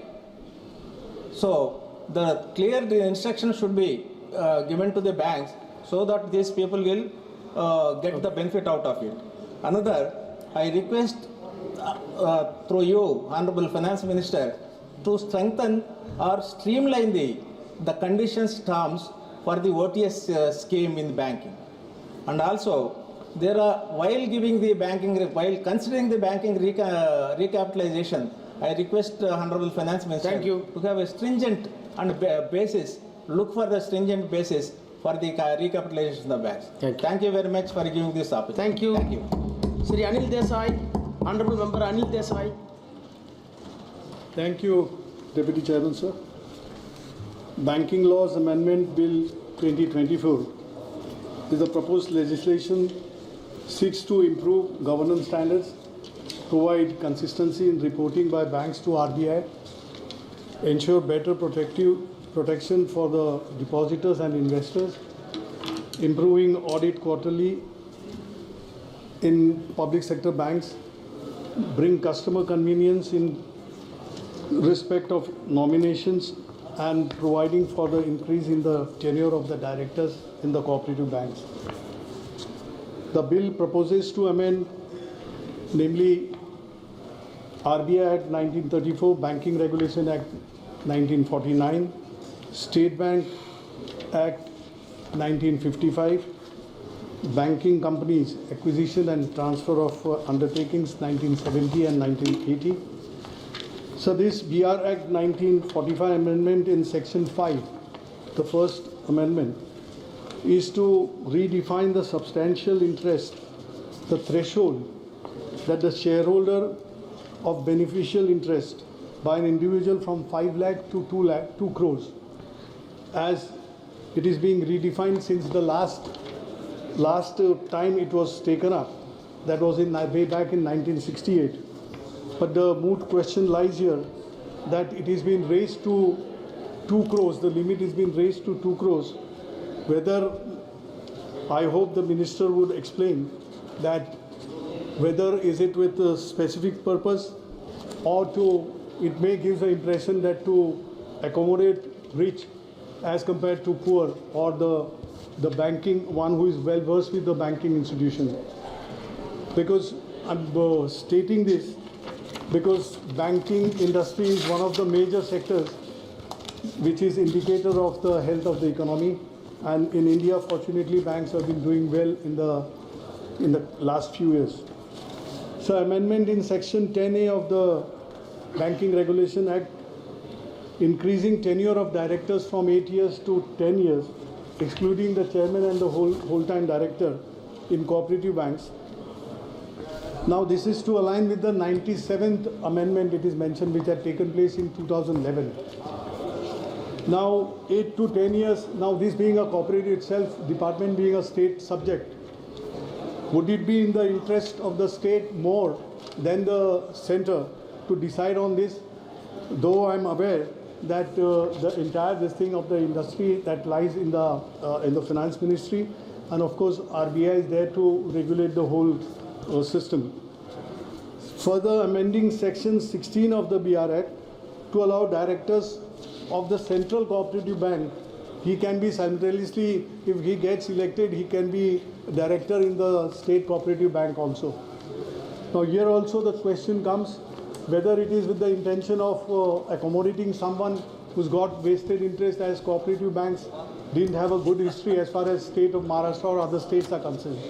Because cooperative banks have always seen upheavals, they have seen the ups and downs, and more downs have come in the recent past. And to help them to bail out, that becomes a big question, and then the entire question becomes a political scenario where if the board of directors comes from the ruling party, they are spared. If they are coming from the opposition party, they are hanged. So this needs to be explained in proper perspective. Sir, amendment of Section 18, 24, 25 and Section 56 of the BR Act, that is to revise the reporting dates from a submission of the statutory reports by the banks to RBI, which is a very necessary step, and that is mandatory, as to align them with the last day of the fortnight. It was earlier from Friday to the next 2 Saturdays. If the Saturday and it is aligned with the holiday and so that used to make a very much difference in reporting. So that has been taken out, that has been erased out by this amendment, which of course would be seen in good light. But supervisory supervisory role which was being played all along by the Reserve Bank, has it been lessened? The inspection which used to take place in the banking system, that has really gone down, and now to buck it up, to bring it to a certain level, these steps were necessary, and I think if any other motive was there, could be explained while answering when the bill is being passed. Amending section 45ZA, 45ZC and 45ZE of BR Act to allow the nominations up to 4 persons to ease services for the depositors. This is also, though it looks welcome, but as it has been mentioned earlier by one of the speakers, that does it not spoil or does it not come in the way of Indian Succession Act? Because on the death of the account holder, the succession becomes, and you have to get the probate from the court unless that is been dealt with at detail. I mean, the account or the nominees also, they do have problem in operating the account. So even that needs some explanation. Amending section 38 of SBI Act 1955, section 10B of the Banking Companies Act, that is transfer, acquisition and transfer, 1970, and section 10B of the 1980 for transfer of unclaimed dividends, shares and interest or redemption of bonds to Investor Education and Protection Fund, allow the individual to claim the transfer of or refunds from that account. These steps were welcome and expected also, but the major thing is today, if you go by the reports, that due to steps not taken at a regular interval, even non-performance by the bankers as far as KYC of the depositors are concerned, lot many accounts have been there and they have not, they are dying in a dormant position. I think RBI today only issued a missive or advisory to the banks stating that, I mean, get the inoperative accounts, get them made active.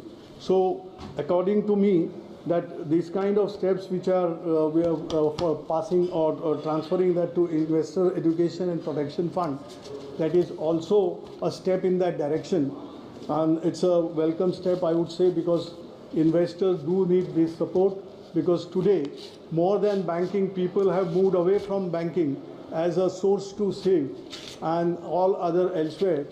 Instead of banking, people have moved out because they find that is more lucrative than banking. And sir, that section 41 of the SBI Act, that is to bring in the auditor or the discretion to the bank for appointing the auditor and remuneration of the auditor. I think RBI is not moving away from its, or it is not going away from its duty, that whenever anything happens, any funds transfer or anything which is of suspicious nature which takes place and becomes a scam in future, RBI should not be moved out, as otherwise remuneration is decided and the auditor is decided by the bank itself. Then bank and the auditor, they come into issue, they come into problem, and RBI moves out of the picture. And lastly, I would make a point, sir, that GDP in the last quarter, that has come down to 5.4, and that is industrial, because industrial output was not up to the mark.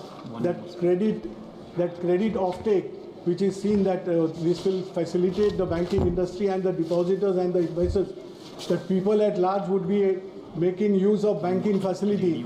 I think that is not going, because if the credit minister may explain while answering that whether credit offtake is smooth in the banking industry. If that be so, then where the private investment is, why the GDP is going down. And lastly, last but not least, that whenever bank comes into an issue in the problem because of any kind of scams or mismanagement, bailout is the only option. And in the last few years, that bail-in was the option being thought over, where bad bank was to come into picture. What is the picture now? Because once bailout is the thing that the government has been doing, recapitalizing the banks with the funds and reflushing that banking funds so that bank can operate very smoothly.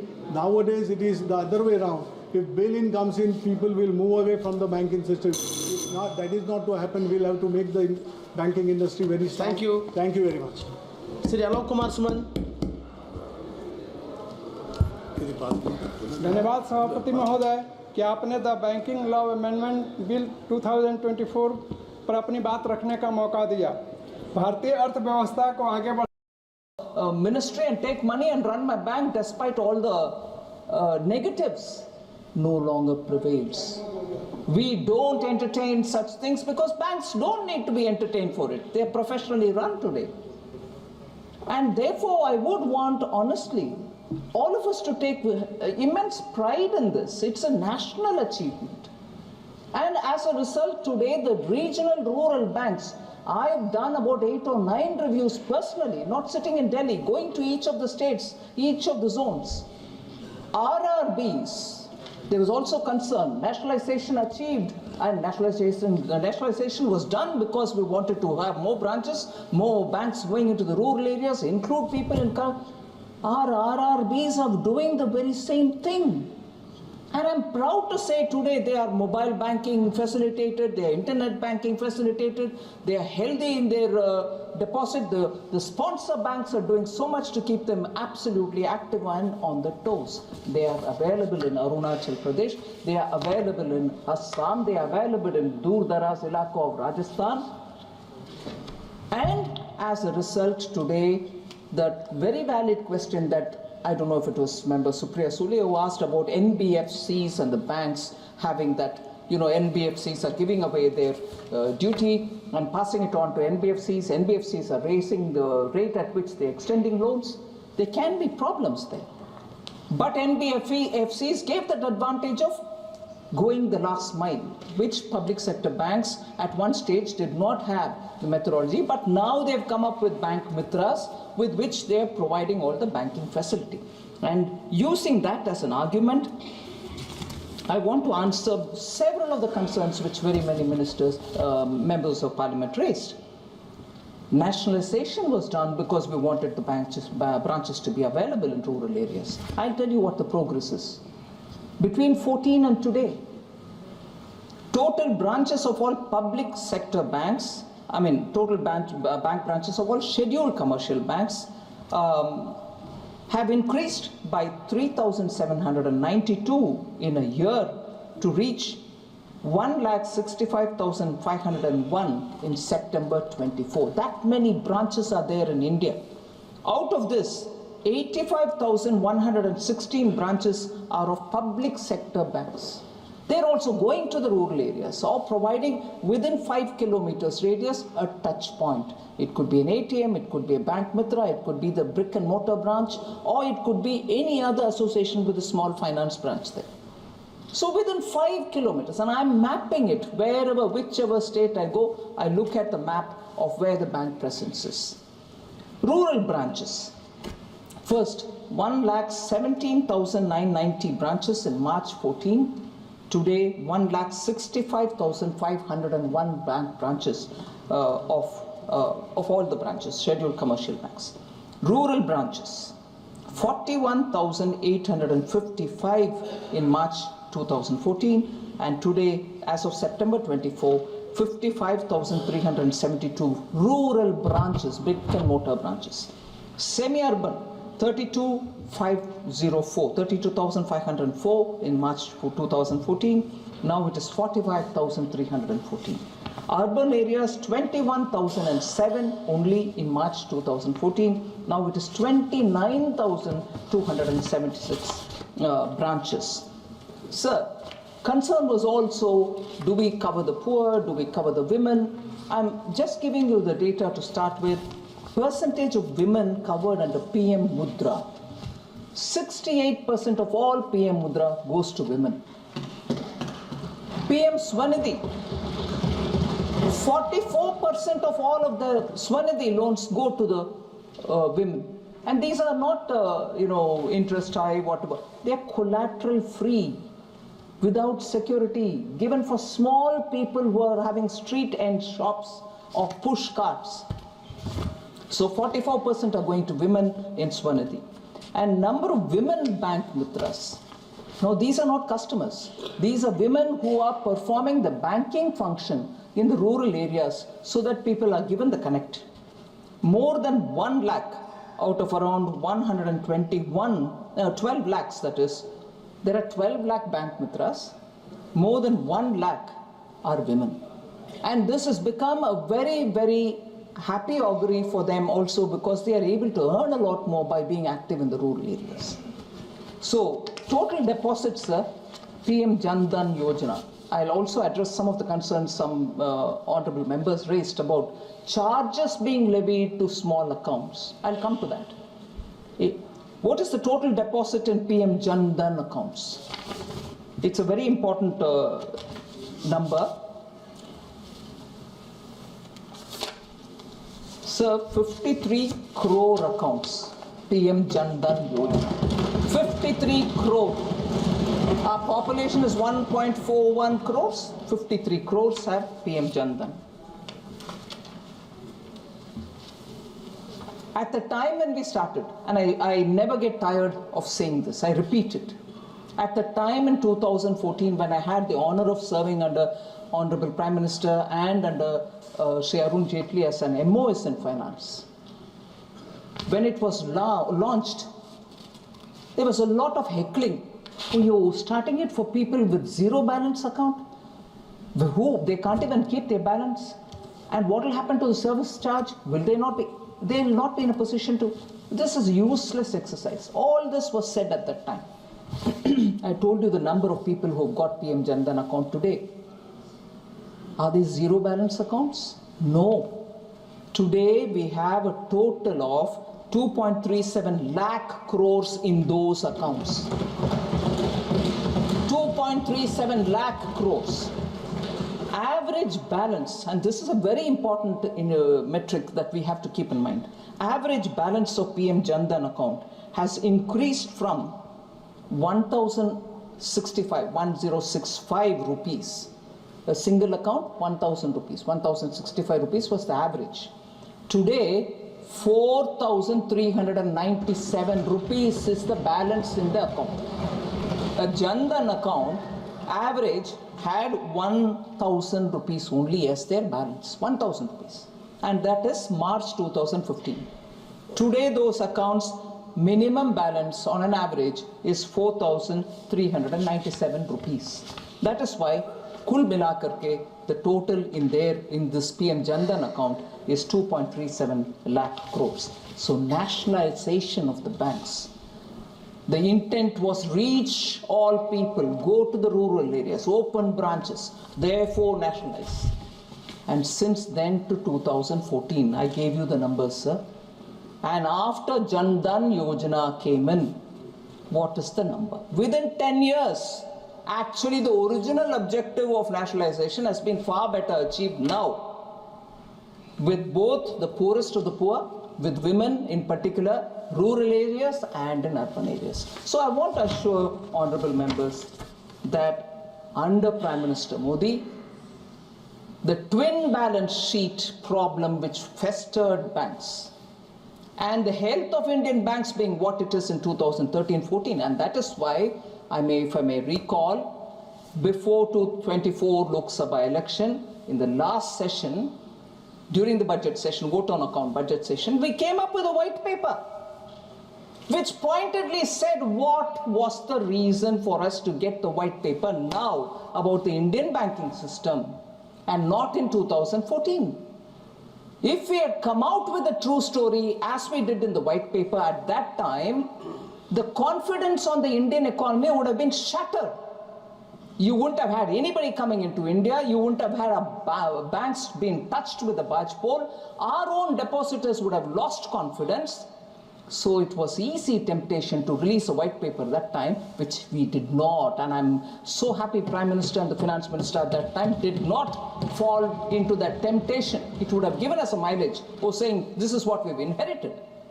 But today, giving it after restoring the banks to some level actually tells the true story. So nationalization, 50 years afterwards also, you leave a twin balance sheet problem for us to clear, and we stand up now with great sense of responsibility towards this country, showing how we've fulfilled that objective. Sir, I'm very tempted to give the performance index of Indian banks. Highest ever net profit of 1.41 lakh crores was achieved in 23-24 and 85,520 crore in the first half year of 24 and 25, with all the public sector banks turning profitable. Today, I can say with happiness that all our public sector banks are turning profitable. And as a sector, the profitability of all scheduled commercial bank is at a decadal high. In decades, you see this really reaching that level with a return on assets at 1.3% and return on equity 13.8%. The gross NPA, net NPA, all of that has been spoken about. I'll just briefly mention that. Gross NPA is reducing from 14.58 to 7.97 in March 2018 to 3.12 and 0.63% in September 24. So these are not data that you can just ignore. I want to highlight there was also concern about what happens to our MSMEs. Are you dealing with them? Are they getting assistance from the bank? Many of them suffer. I'd like to highlight the fact, sir, and this has been said earlier. I'm still not coming to the amendments in this bill, but very quickly I'll move to that. MSMEs in this budget in July 24 had at least 5 different schemes given for them. We have provided for the first time ever in the history of Indian banking. We have given them collateral-free, security-free term loans to buy machine and plants. Plant and machinery loan was never given to MSME.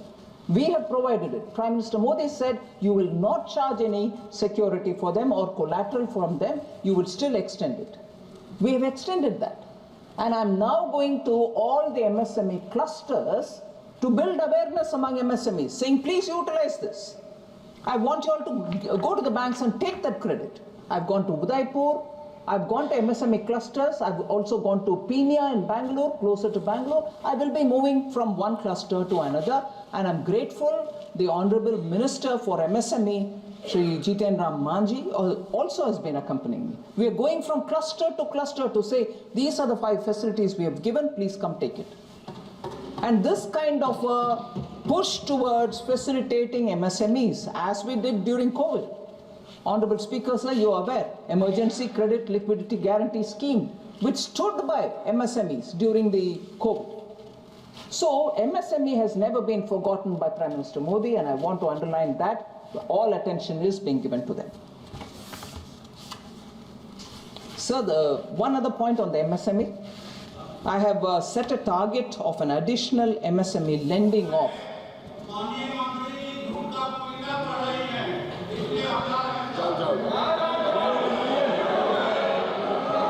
Sir, Honorable Member is saying something, I don't want to undermine him, but is jute parliamentary language? I'm sure people here can look at it. Sorry? Sorry?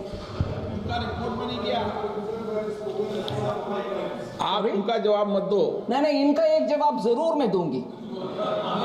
अभी दे रहे हैं, क्योंकि उन्होंने मुझे झूठ का आरोप लगाया, लेकिन मैं बात नहीं बोलते हुए आपका जो आरोप को साबित करती हूँ झूठ है। नहीं, माननीय मंत्री जी, माननीय मंत्री जी,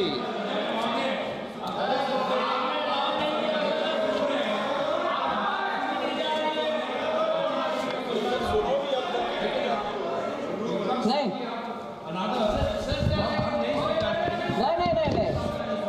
गोगोई जी का हर एक पॉइंट का मैं जवाब दे रही हूं sir.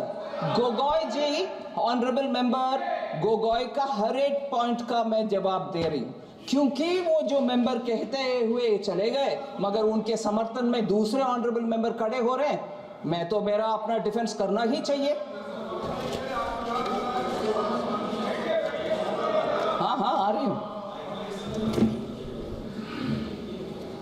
Sir, Honorable Member Rajiv Rai ji,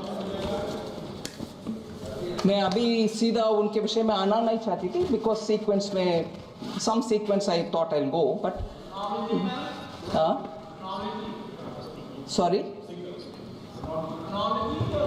नहीं, क्रोनोलॉजी सीक्वेंस जो भी आपके मन में जो आता है कहिए, मगर मैं मेरा क्रोनोलॉजी और सीक्वेंस को बदल रही हूँ 1 मिनट के लिए। सर, ऑनरेबल राजीव राय जी, मुझे दुख से कहना पड़ रहा है, बोले कि मैंने चिट्ठी लिखी हूँ आपको और आपसे जवाब नहीं आया। Whatever, my Hindi being what it is. Yeah, you are a professor, you can correct somebody's English, you can correct my Hindi, but your political philosophy, I will have to remind you, may not be correct. Sir, honorable member चिट्ठी लिखी है, लिखा है, I don't mind. आप समझ रही हो बात। 9th November, sorry, please. मेरा हिंदी का मजाक मैं उड़ा रही हूँ जी, क्योंकि मैं ये ऐसे स्टेट से आ रही हूँ। भाई साहब, आप उसके पक्ष में बैठे हो ना, आप जरूर पूछिए। मैं ऐसे स्टेट से आ रही हूँ जहाँ हिंदी पढ़ना गुनाह लगता है, इसीलिए बचपन से हिंदी पढ़ने का मुझे रोका गया। उधर आपका झगड़ा रखो, मेरे से नहीं। झगड़ा आपका उनसे होना चाहिए जो हिंदी पढ़ने में आपत्ति बोलते हैं, आपत्ति मानते हैं हिंदी, उनसे झगड़ा करो भाई, मेरे से क्या कर रहे हो? जल्दी से उठना नहीं है, जबकि आपके मित्र पक्ष का लोग का राजनीतिक हिंदी विरोध का समझते नहीं हो आप। सर, हाँ? I didn't use any such a word. What is lukka? What is lukka? Who used it? Who used it? I have not used it at all. I am not a Hindi bhashi either. I have not used it, sir. Sir. That's right, whoever used it, right? I have not used it, sir. I'm sorry. What? I have not used it. I don't even know that word. What are you throwing it at me? You probably hear it in Assami. I have not used that word. माननीय मंत्री जी, Yeah, but I have not used the word because I don't know it. There is no lie or good. No. I am saying I have not used it and I have not said you're lying. I am not here to argue in those. I argue on merit. If I have not used it, why will I admit it? And first of all, my Hindi is not so rich for me to use abuses. I use barely 10 words with which my bolchal Hindi karti hoon ji. If only my vocabulary was rich, I'll know which is abuse, which is not. So, sir, this is a digression from the main point which Rajiv Raiji threw at me. He said, a letter dated 9/11, a letter was written to you, you didn't reply. I'm telling you, letter dated 9/11/24 was received on 23/11/24. The letter pertains to an issue being faced by bank mitras with a request to constitute a committee to examine their grievance. That was the matter he wrote. Sir?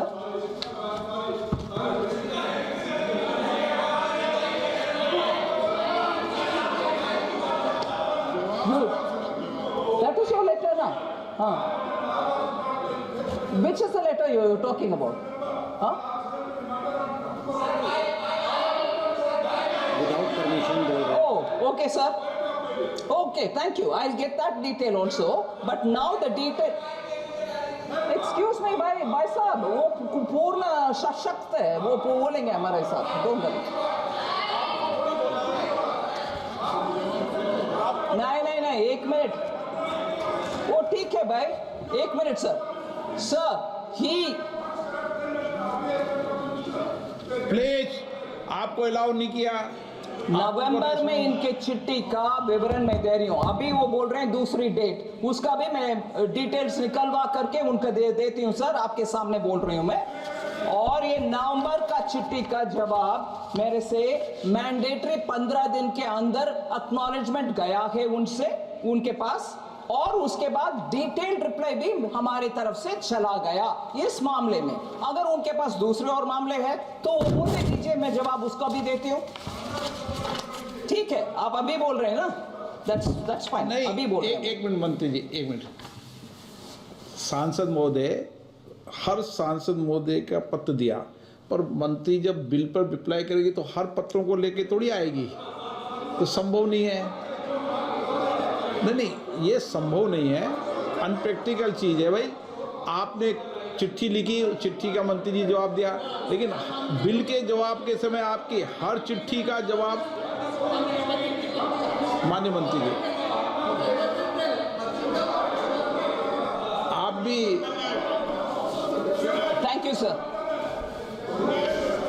आप detail दे दीजिए, उसका भी मैं देती हूँ, विवरण देती हूँ। अगर मेरी तरफ से जवाब नहीं आता, मैं लिखित में माफी भी लिखती हूँ। मैं ऐसे वैसे आदमी नहीं है जी, मगर आप जब दूसरे के साथ झूठ के आरोप मेरे ऊपर डालते हो स्पीकर के सामने, I will not sit quite. Alright sir, क्या? Okay, thank you. Rejoice yourself by correcting my Hindi, but you should also hold a complaint against them for not allowing us to learn Hindi in Tamil Nadu. Sir. All right, that's fine. Sir. Sir. Letter received. Sir. Sir. Gaurav Gogoi का विषय sir, I want to get into details. Sorry? Please. Thank you for clarifying that. Please, honorable member. Thank you for having me. Sir. Okay. Please. माननीय मंत्री जी। So because there's so much of heat on this, let me take 1 minute on that. I appreciate the honorable member getting up to say we are not opposed to many things, but we are opposed to only imposition of Hindi. I want to just give a clarification, sir. It's not the core part of the bill, but yes, I agree. But if there are members from your side raising it at me, I'd like to also answer that with the permission of the chair. All right? Sir. Of course I will take the matter. Of course I will take the matter. Sir, I will take the matter up, sir. You made a wrong statement, Honorable Minister. We are not against learning Hindi. We don't oppose it.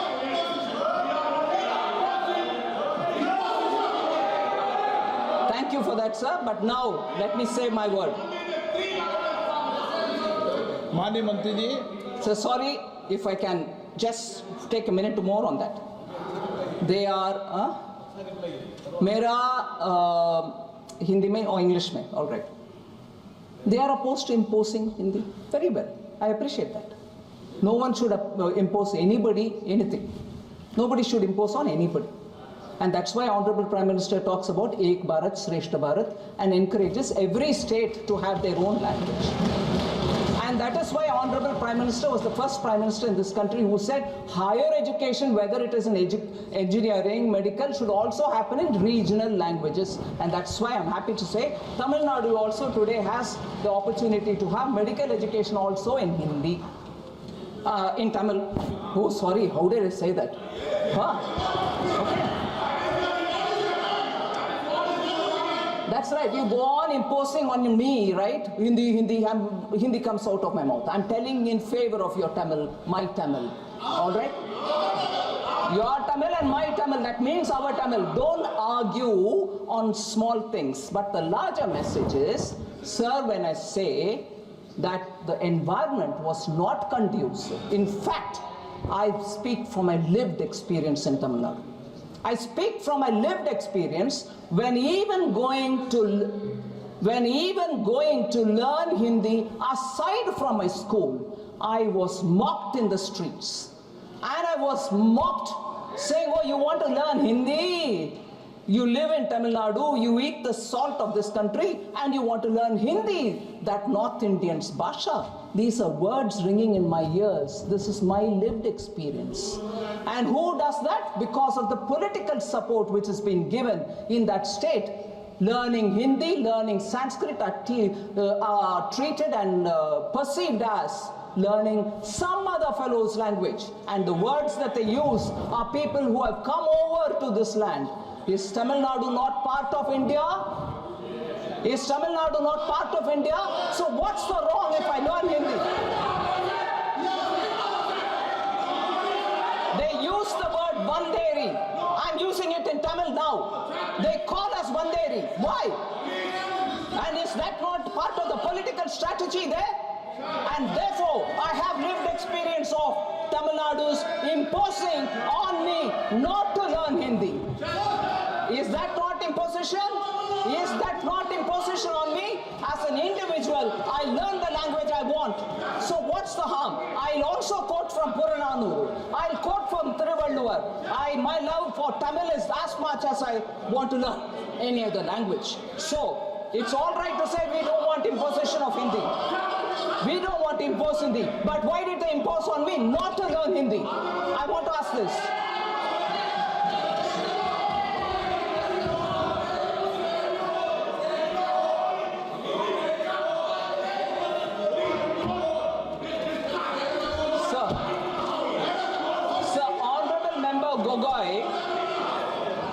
Honorable Member Gogoi raised a few more things.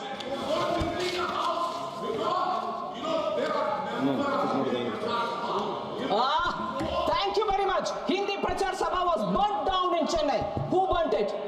Who burnt it? Hindi Prachar Sabha ka aag lagaya gaya Tamil Nadu. Who burnt it? बात करते हैं हिंदी.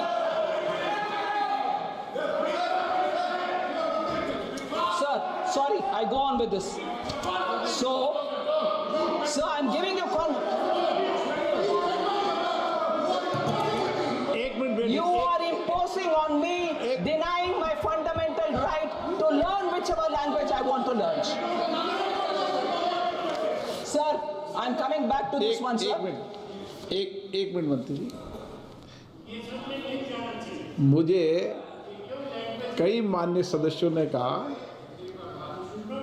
मैं आसन बोलता हूं पर unofficially कहा कि हमें कुछ और लैंग्वेज भी सीखना है. ओके.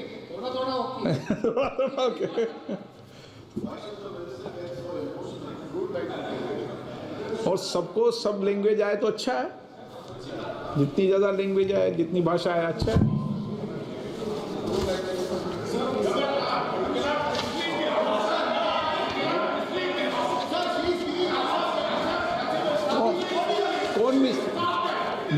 कौन मिसलीड कर रहा है उसको?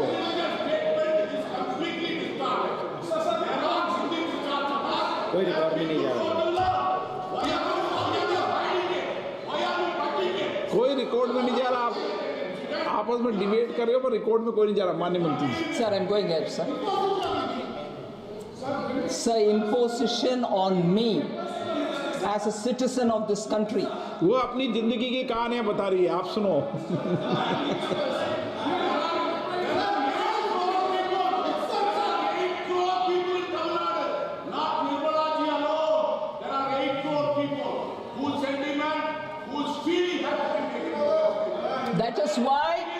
That is why I'm glad the MP is talking about it, former minister is talking about it. Tell me one prime minister who's taken Tamil to the UN. Narendra Modi. Tell me one prime minister who quotes Tamil repeatedly because he respects that language.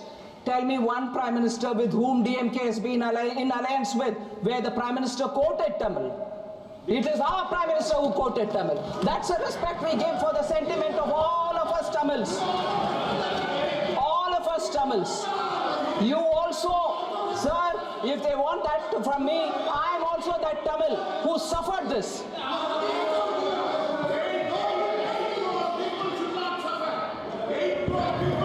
8 crore people have been shown what love the prime minister has for Tamil. Don't misquote here. अभी बंगाल का झगड़ा नहीं है. अभी आप बैठ जाओ. Sir, they don't want to hear now on the banking. आपका प्रदेश नहीं है, ये एक प्रदेश के माननीय सदस्य हैं. आपका आगे प्लीज बैठो. प्लीज आप बैठिए. आपका आगे बीच में आप बैठिए प्लीज. माननीय मंत्री. Thank you very much, sir. Sir, I did already speak about the Mudra loan, about the rural bank presence. So many of the questions which on this aspect that Honorable Member Gaurav Gogoi had raised, I've sort of addressed. But one particular thing on which many members spoke was on student loans, education loans. I just want to dispel the doubt that many members had in their mind.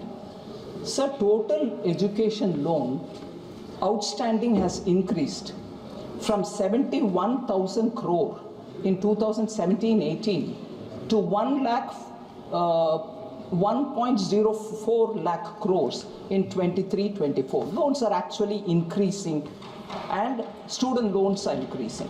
There has been an increase also to 1.3 lakh crore as on October 2024, which is an increase of 17.6% over October 23. So, model loan education scheme has also been launched by Government of India, where loans up to 7.5 lakh is given without requirement of any collateral or any margin money. The repayment period is also 15 long years. Further, the scheme, sir, is also backed by credit guarantee to the extent of 3,500 crores. So government is giving credit guarantee, and we've given amount allocated for the guarantee purpose is 3,500. Now recently, government has also brought out Pradhan Mantri Vidya Lakshmi scheme for financial support to meritorious students. I just want to highlight what this meritorious students loan scheme is. Sir, on 6th November 2024, Pradhan Mantri Vidya Lakshmi scheme was approved in the cabinet, and the broad contours of this loan scheme, because on students' loan, many people were rightly concerned. I just want to put before them what this loan scheme is.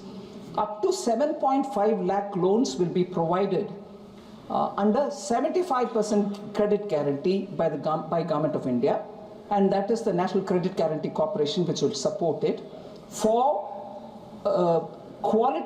high quality, higher education, quality higher education. Beyond the level 7.5 lakh also we are willing to give for students.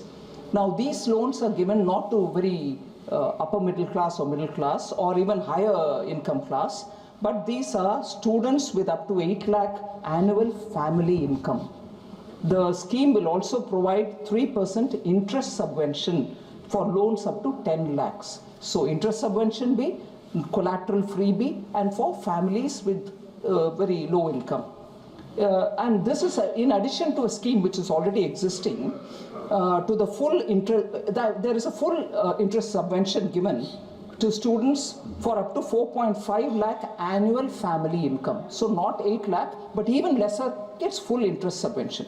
So the scheme is applicable, and it is provided by all scheduled commercial banks, regional rural banks, and cooperative banks also. 3% interest subvention will be paid to 1 lakh eligible students and will be enabled through the central bank digital currency process through Canara Bank. And this facility is expected to be ready by the first week of February, by the second week of February. That's the target date, sir. So PM Vidya Lakshmi scheme is something on which the poorer students, low income class students will get interest subvention and also collateral free.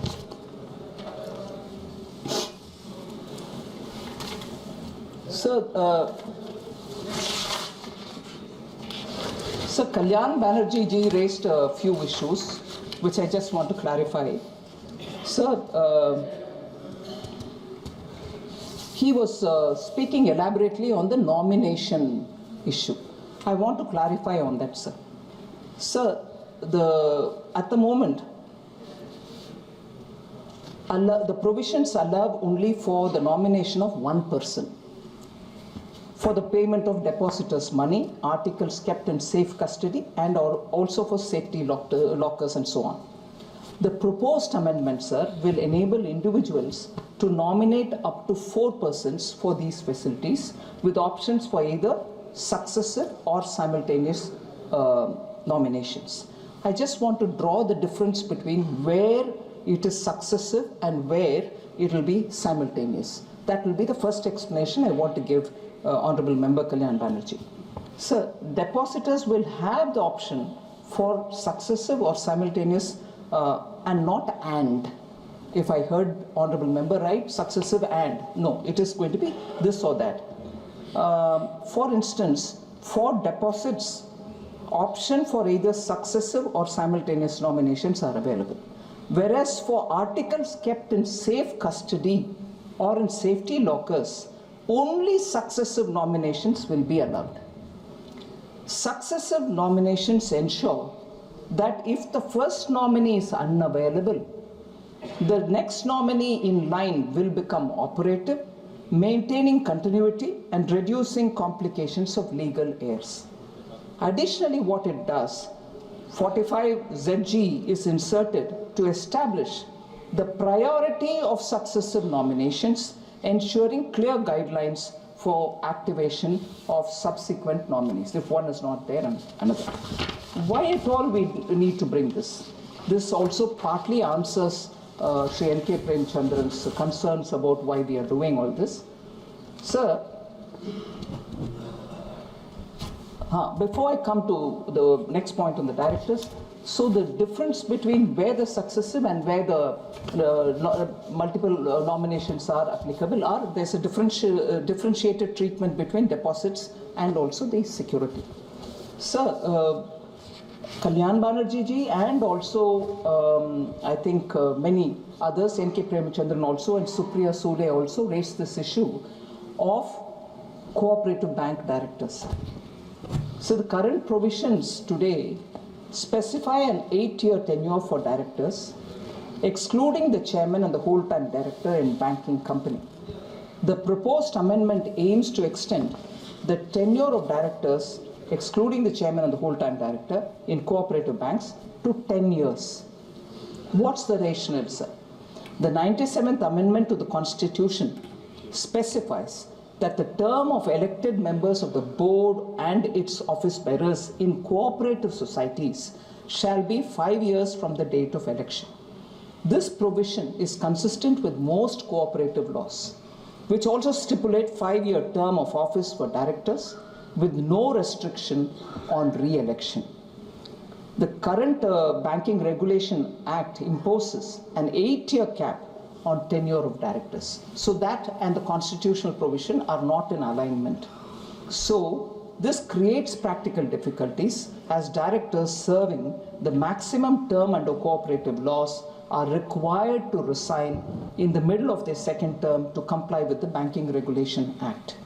To resolve this challenge and align it with the Banking Regulation Act, with a constitutional amendment, it is proposed, therefore, to extend the maximum continuous tenure for directors from 8 years to 10 years. This will therefore harmonize it with the current governing practices that exist. So these are the points which I think the three members.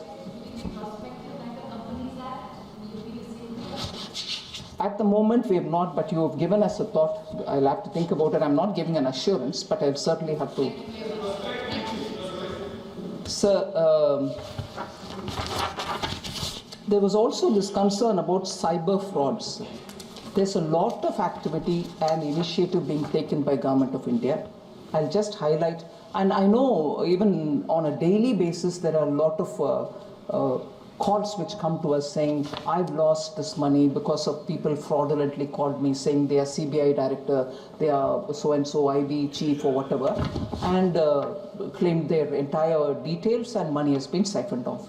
In many cases, very educated, very, very experienced government and private company top executives are losing money. But at this stage, I can only say the efforts that we are taking, and we are trying to, as much as possible. एक minute माननीय सभासदों, सभा की सहमति हो तो इस विधेयक की समाप्ति तक सभा की कार्रवाई बढ़ा दी जाए। माननीय मंत्री जी। Sir, so at the moment, sir, Indian Cyber Crime Coordination Center, which we call as I4C, under the Ministry of Home Affairs, serves as a national nodal point for coordinated effort in tackling cyber crimes. Cyber Fraud Mitigation Center operates in collaboration with major banks, payment intermediaries, telecom service providers, law enforcement agencies, and so on. National Cybercrime Helpline 1930 is also operational 24/7 across all states and UTs, so for immediate reporting and redressal. So I've broadly given an indication of kind of steps that Government of India is taking on this, but I understand there is a rampant occurrence, and on which we need to have very quick redressal mechanisms. The department and the I4C are all working together to come up with some concrete plans. Sir, member Dr. Rani Sri Kumar had raised this issue, sir, which is very important, so I thought I should specifically say that banks are being, minimum bank savings deposit that people hold are also being charged with penalties and so on. I want to assure member Rani Sri Kumar that none of the basic account holders, 65 crore basic saving bank deposit holders, or the 54 crore Jan Dhan account holders who are absolutely bottom of the rung, none of them are penalized for not maintaining minimum balance. It's a written order. No bank can charge on them.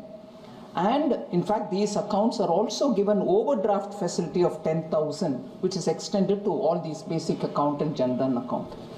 And besides that, Jan Dhan account holders are also given 2 lakh rupees as accident insurance, and also a RuPay card with no additional charge for them to use the card.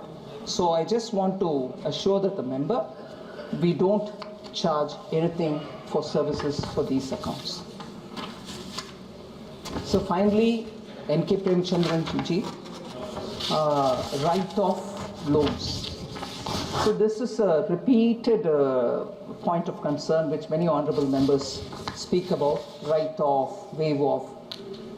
When write-offs happen, banks make a certain provision, and for loans which are defaulted and after a certain level, they are then given to NARCL, National Asset Reconstruction Company, which then finds buyers, processes up that, and buyers, after they come and take it, the due amount to the bank comes back. So this was very nicely legislatively created, and that is why NARCL is actively working to take away these accounts where after a certain amount, which they can take over, and for lesser amount defaults, the usual local redressal mechanisms, DRTs, SURF-ICs, all of them come into play.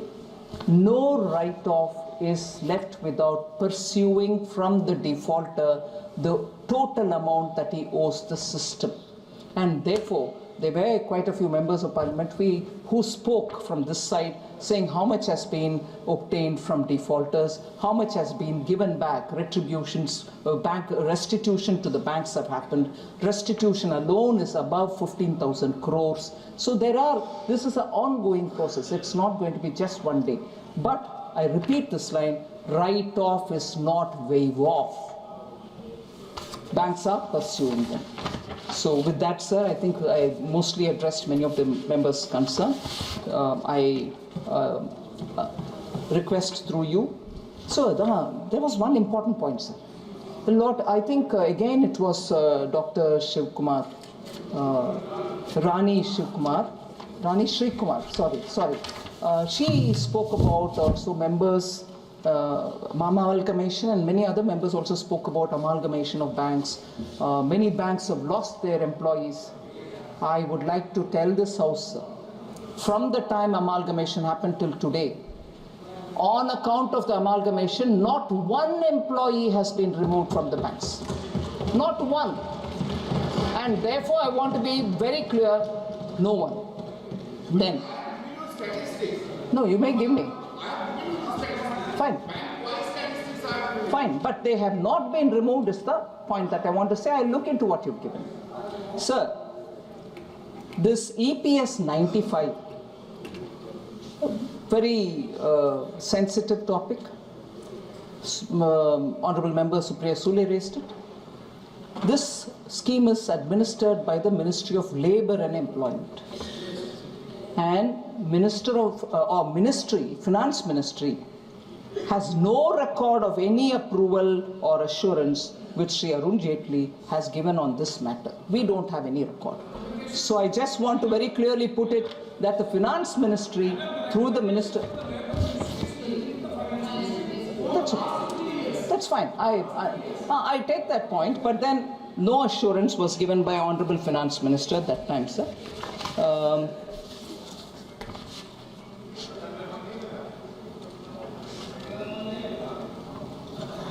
Sir, one liner might help a bit more to explain the point that Honorable Member Supriya Sule raised. There are no re-election restriction on the directors. If that helps in, explaining the situation. The prospective aspect is different, but I just want to, I'm sure you're aware of it. Right, okay. That's fine. That's fine. I heard you. Okay, so that's largely the response I wanted to give you. Thank you for giving me this opportunity.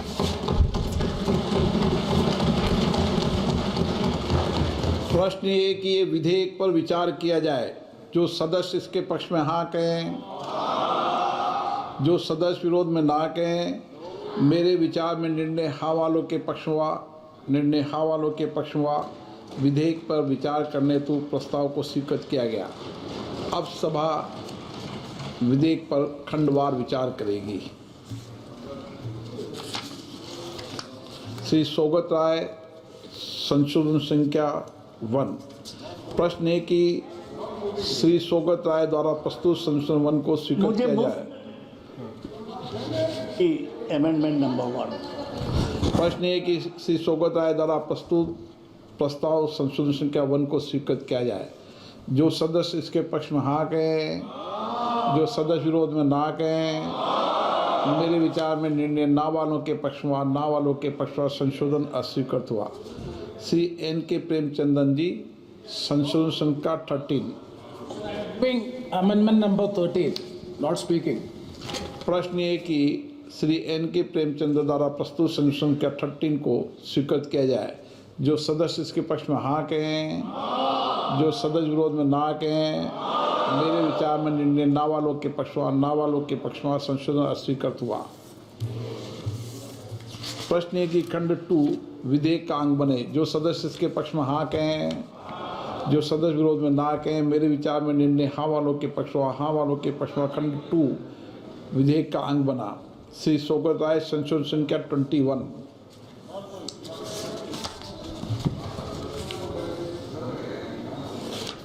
Sir, I move amendment number 21. प्रश्न है कि श्री सौगत राय द्वारा प्रस्तुत संशोधन संख्या 21 को स्वीकृत किया जाए। जो सदस्य इसके पक्ष में हाँ कहें, जो सदस्य विरोध में ना कहें। मेरे विचार में निर्णय ना वालों के पक्ष में, ना वालों के पक्ष में संशोधन अस्वीकृत हुआ। प्रश्न खंड 3 विधेयक का अंग बने। जो सदस्य इसके पक्ष में हाँ कहें, जो सदस्य विरोध में ना कहें। मेरे विचार में निर्णय हाँ वालों के पक्ष में, हाँ वालों के पक्ष में खंड 3 विधेयक का अंग बना। श्री N.K. प्रेमचंद जी, संशोधन संख्या 14। मूविंग। प्रश्न श्री N.K. प्रेमचंद द्वारा प्रस्तुत संशोधन संख्या 14 को स्वीकृत किया जाए। जो सदस्य इसके पक्ष में हाँ कहें, जो सदस्य विरोध में ना कहें। मेरे विचार में निर्णय ना वालों के पक्ष में, ना वालों के पक्ष में संशोधन अस्वीकृत हुआ। श्री सौगत राय जी, संशोधन संख्या 22। Sir, in page 2, line 33, for 10 years, I substitute 12 years. Sir, in this context, I want to mention that there is a controversy between the Reserve Bank and the government. It seems that the Reserve Bank does not want to increase the repo rate, and the government is saying that reduce the repo rate so that the rate of growth, which has fallen to all-time low, may rise. Sir, I would like the प्रश्न है कि सौगत राय द्वारा प्रस्तुत संशोधन संख्या 22 को स्वीकृत किया जाए। जो सदस्य के पक्ष में हाँ कहें, जो सदस्य विरोध में ना कहें, मेरे विचार में निर्णय नाबालिग के पक्ष में संशोधन स्वीकृत हुआ। प्रश्न है कि खंड 4 विधेयक का अंग बने। जो सदस्य इसके पक्ष में हाँ कहें, जो सदस्य विरोध में ना कहें, मेरे विचार में निर्णय हाँ वालों के पक्ष में खंड 4 विधेयक का अंग बना। श्री N.K. प्रेमचंद, संशोधन संख्या 15। Sir, I am moving amendment number 15 in which a director of the state central cooperative bank elected to the board of the state cooperative bank, in which he is a member for a maximum period of 6 months. It is a harmless amendment, may be accepted, ma'am. प्रश्न है कि Shri N.K. Premchand द्वारा प्रस्तुत संशोधन संख्या 15 को स्वीकृत किया जाए। जो सदस्य इसके पक्ष में हाँ कहें, जो सदस्य विरोध में ना कहें, मेरे विचार में निर्णय ना वालों के पक्ष में संशोधन स्वीकृत हुआ। प्रश्न खंड 5 विधेयक का अंग बने। जो सदस्य इसके पक्ष में हाँ कहें, जो सदस्य विरोध में ना कहें, मेरे विचार में निर्णय हाँ वालों के पक्ष में खंड 5 विधेयक का अंग बना। श्री सोगत राय, संशोधन संख्या 2।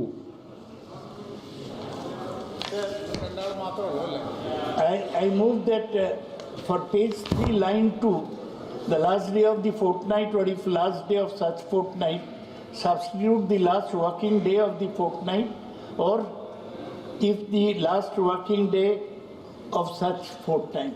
सर, इस सिलसिले में एक बात केवल कहना चाहता हूँ। State bank of India act का अमेंडमेंट है। ये स्टेट बैंक है जिसका चेयरमैन एक प्राइवेट कंपनी का कोल माइन खरीदने के लिए ऑस्ट्रेलिया गए थे। प्रश्न है कि सोगत राय द्वारा प्रस्तुत संशोधन 2 को स्वीकृत किया जाए। जो सदस्य इसके पक्ष में हाँ कहें, जो सदस्य विरोध में ना कहें, मेरे विचार में निर्णय ना वालों के पक्ष में संशोधन स्वीकृत हुआ। प्रश्न है कि खंड 6 विधेयक का अंग बने। जो सदस्य के पक्ष में हाँ कहें, जो सदस्य विरोध में ना कहें, मेरे विचार में निर्णय हाँ वालों के पक्ष में खंड 6 विधेयक का अंग बना। श्री N.K. प्रेमचंद जी, संशोधन संख्या 16। Non moving sir. प्रश्न है कि खंड 7 से 9 विधेयक का अंग बने। जो सदस्य के पक्ष में हाँ कहें, जो सदस्य विरोध में ना कहें, मेरे विचार में निर्णय हाँ वालों के पक्ष में खंड 7 से 9 विधेयक का अंग बना। श्री N.K. प्रेमचंद जी, संशोधन संख्या 17 और 18। Sir, it's an important amendment I would like to propose. That is, why should you restrict the number of nominees to 4? Because if I want to nominate more than 4, why should it be restricted? Because proportionate allocation of the assets which are in the deposit or which are in the bank is to be distributed among themselves. So why should we restrict the number of nominees to be 4? Let it be unlimited. That is the amendment. Kindly consider the amendment, madam. प्रश्न है कि Shri N.K. Premachandran द्वारा प्रस्तुत संशोधन संख्या 17 और 18 को स्वीकृत किया जाए। जो सदस्य इसके पक्ष में हाँ कहें, जो सदस्य विरोध में ना कहें, मेरे विचार में निर्णय ना वालों के पक्ष में संशोधन अस्वीकृत हुआ। प्रश्न है खंड 10 विधेयक का अंग बने। जो सदस्य इसके पक्ष में हाँ कहें, जो सदस्य विरोध में ना कहें, मेरे विचार में निर्णय हाँ वालों के पक्ष में खंड 10 विधेयक का अंग बना। श्री N.K. प्रेमचंद जी, संशोधन संख्या 3। Same amendment, not exceeding for not moving. Already it is negative. प्रश्न है कि खंड 11 विधेयक का अंग बने। जो सदस्य इसके पक्ष में हाँ कहें, जो सदस्य विरोध में ना कहें, मेरे विचार में निर्णय हाँ वालों के पक्ष में खंड 11 विधेयक का अंग बना।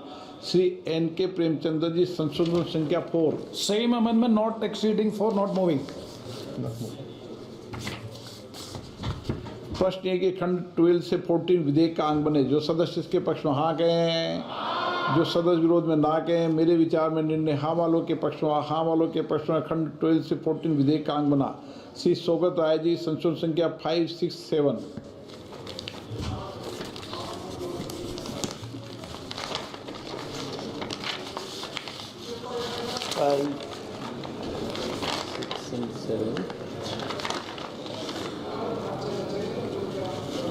Sir, for page 5, line 39, for 7 years, substitute 5 years.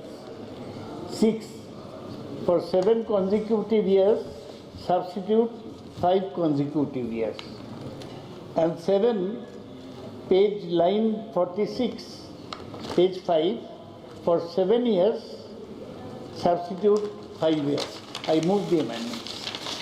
प्रश्न है कि श्री सोगत राय द्वारा प्रस्तुत संशोधन संख्या 567 को स्वीकृत किया जाए। जो सदस्य इसके पक्ष में हाँ कहें, जो सदस्य विरोध में ना कहें। मेरे विचार में निर्णय ना वालों के पक्ष में, ना वालों के पक्ष में संशोधन अस्वीकृत हुआ। श्री N.K. प्रेमचंद्रन जी, संशोधन संख्या 8। Not moving, sir. Shri Sougat Rai ji, संशोधन संख्या 24। Sir, in page 6, line 3, for shall be entitled, you write substitute shall not be entitled. Sir, in this context, I want to say that I am not very happy at the Investor Promotion and Education Fund. I don't think that it is performing any function, and it makes somebody whose own hard-earned money is there to recover the money. प्रश्न ये कि सोगत राय द्वारा प्रस्तुत संख्या 24 को स्वीकृत किया जाए। जो सदस्य इसके पक्ष में कहे हाँ कहें, जो सदस्य विरोध में ना कहें। मेरे विचार में निर्णय ना वालों के पक्ष में, ना वालों के पक्ष में संशोधन अस्वीकृत हुआ। प्रश्न है कि खंड 15 और 16 विधेयक का अंग बने। जो सदस्य इसके पक्ष में हाँ कहें, जो सदस्य विरोध में ना कहें। मेरे विचार में निर्णय हाँ वालों के पक्ष में, हाँ वालों के पक्ष में खंड 15 और 16 विधेयक का अंग बना। श्री N.K. प्रेमचंद्र जी, संशोधन संख्या 9। Sir, I am moving that amendment. It is also very important that corresponding new bank may fix. I would like to substitute Reserve Bank may fix in consultation with the central government, or any higher remuneration the corresponding new bank may fix. This is also good for the legislation. Kindly accept, or in future kindly give an assurance so that I can. प्रश्न ये कि Shri N.K. Premchandra द्वारा प्रस्तुत संशोधन 9 को स्वीकृत किया जाए। जो सदस्य के पक्ष में हाँ कहें, जो सदस्य विरोध में ना कहें। मेरे विचार में निर्णय ना वालों के पक्ष में, ना वालों के पक्ष में संशोधन अस्वीकृत हुआ। प्रश्न है खंड 17 विधेयक का अंग बने। जो सदस्य इसके पक्ष में हाँ कहें, जो सदस्य विरोध में ना कहें। मेरे विचार में निर्णय हाँ वालों के पक्ष में, हाँ वालों के पक्ष में खंड 17 विधेयक का अंग बना। श्री N.K. प्रेमचंद्र जी, संशोधन संख्या 10। Sir, I am not moving 10, 11 and 12 because already it is negative. So I am not moving all these amendments. 10, 11 and 12. Shri Vishal Patil, संशोधन संख्या 19, 20। सर, मेरे शंका का समाधान हो गया है, तो not moving sir. Sougat Rai ji, आपकी भी कोई समस्या का समाधान हुआ? श्री सोगत राय जी, संशोधन संख्या 26 और 27। Want to keep the minister on their toes, which is why I give the amendment, so that they are aware of the parliamentary procedure and give due importance to the voice of the opposition. I am concerned about the banks helping certain Sougat Rai ji, industrial संशोधन संख्या houses. 26, 27। संशोधन संख्या 26 and 27। प्रश्न है कि श्री सोगत राय द्वारा प्रस्तुत संशोधन संख्या 26 और 27 को स्वीकृत किया जाए। जो सदस्य इसके पक्ष में हाँ कहें, जो सदस्य विरोध में ना कहें। मेरे विचार में निर्णय ना वालों के पक्ष में, ना वालों के पक्ष में संशोधन अस्वीकृत हुआ। प्रश्न है कि खंड 18 विधेयक का अंग बने। जो सदस्य इसके पक्ष में हाँ कहें, जो सदस्य विरोध में ना कहें। मेरे विचार में निर्णय हाँ वालों के पक्ष में, हाँ वालों के पक्ष में खंड 18 विधेयक का अंग बना। श्री N.K. प्रेमचंद्रन जी, संशोधन संख्या 11। Not moving. प्रश्न ये कि खंड 19 विधेयक का अंग बने। जो सदस्य इसके पक्ष में है वो हाँ कहें, जो सदस्य विरोध में ना कहें। मेरे विचार में निर्णय हाँ वालों के पक्ष में, हाँ वालों के पक्ष में खंड 9 विधेयक का अंग बना। Shri N.K. Premachandran ji, not moving. Not moving.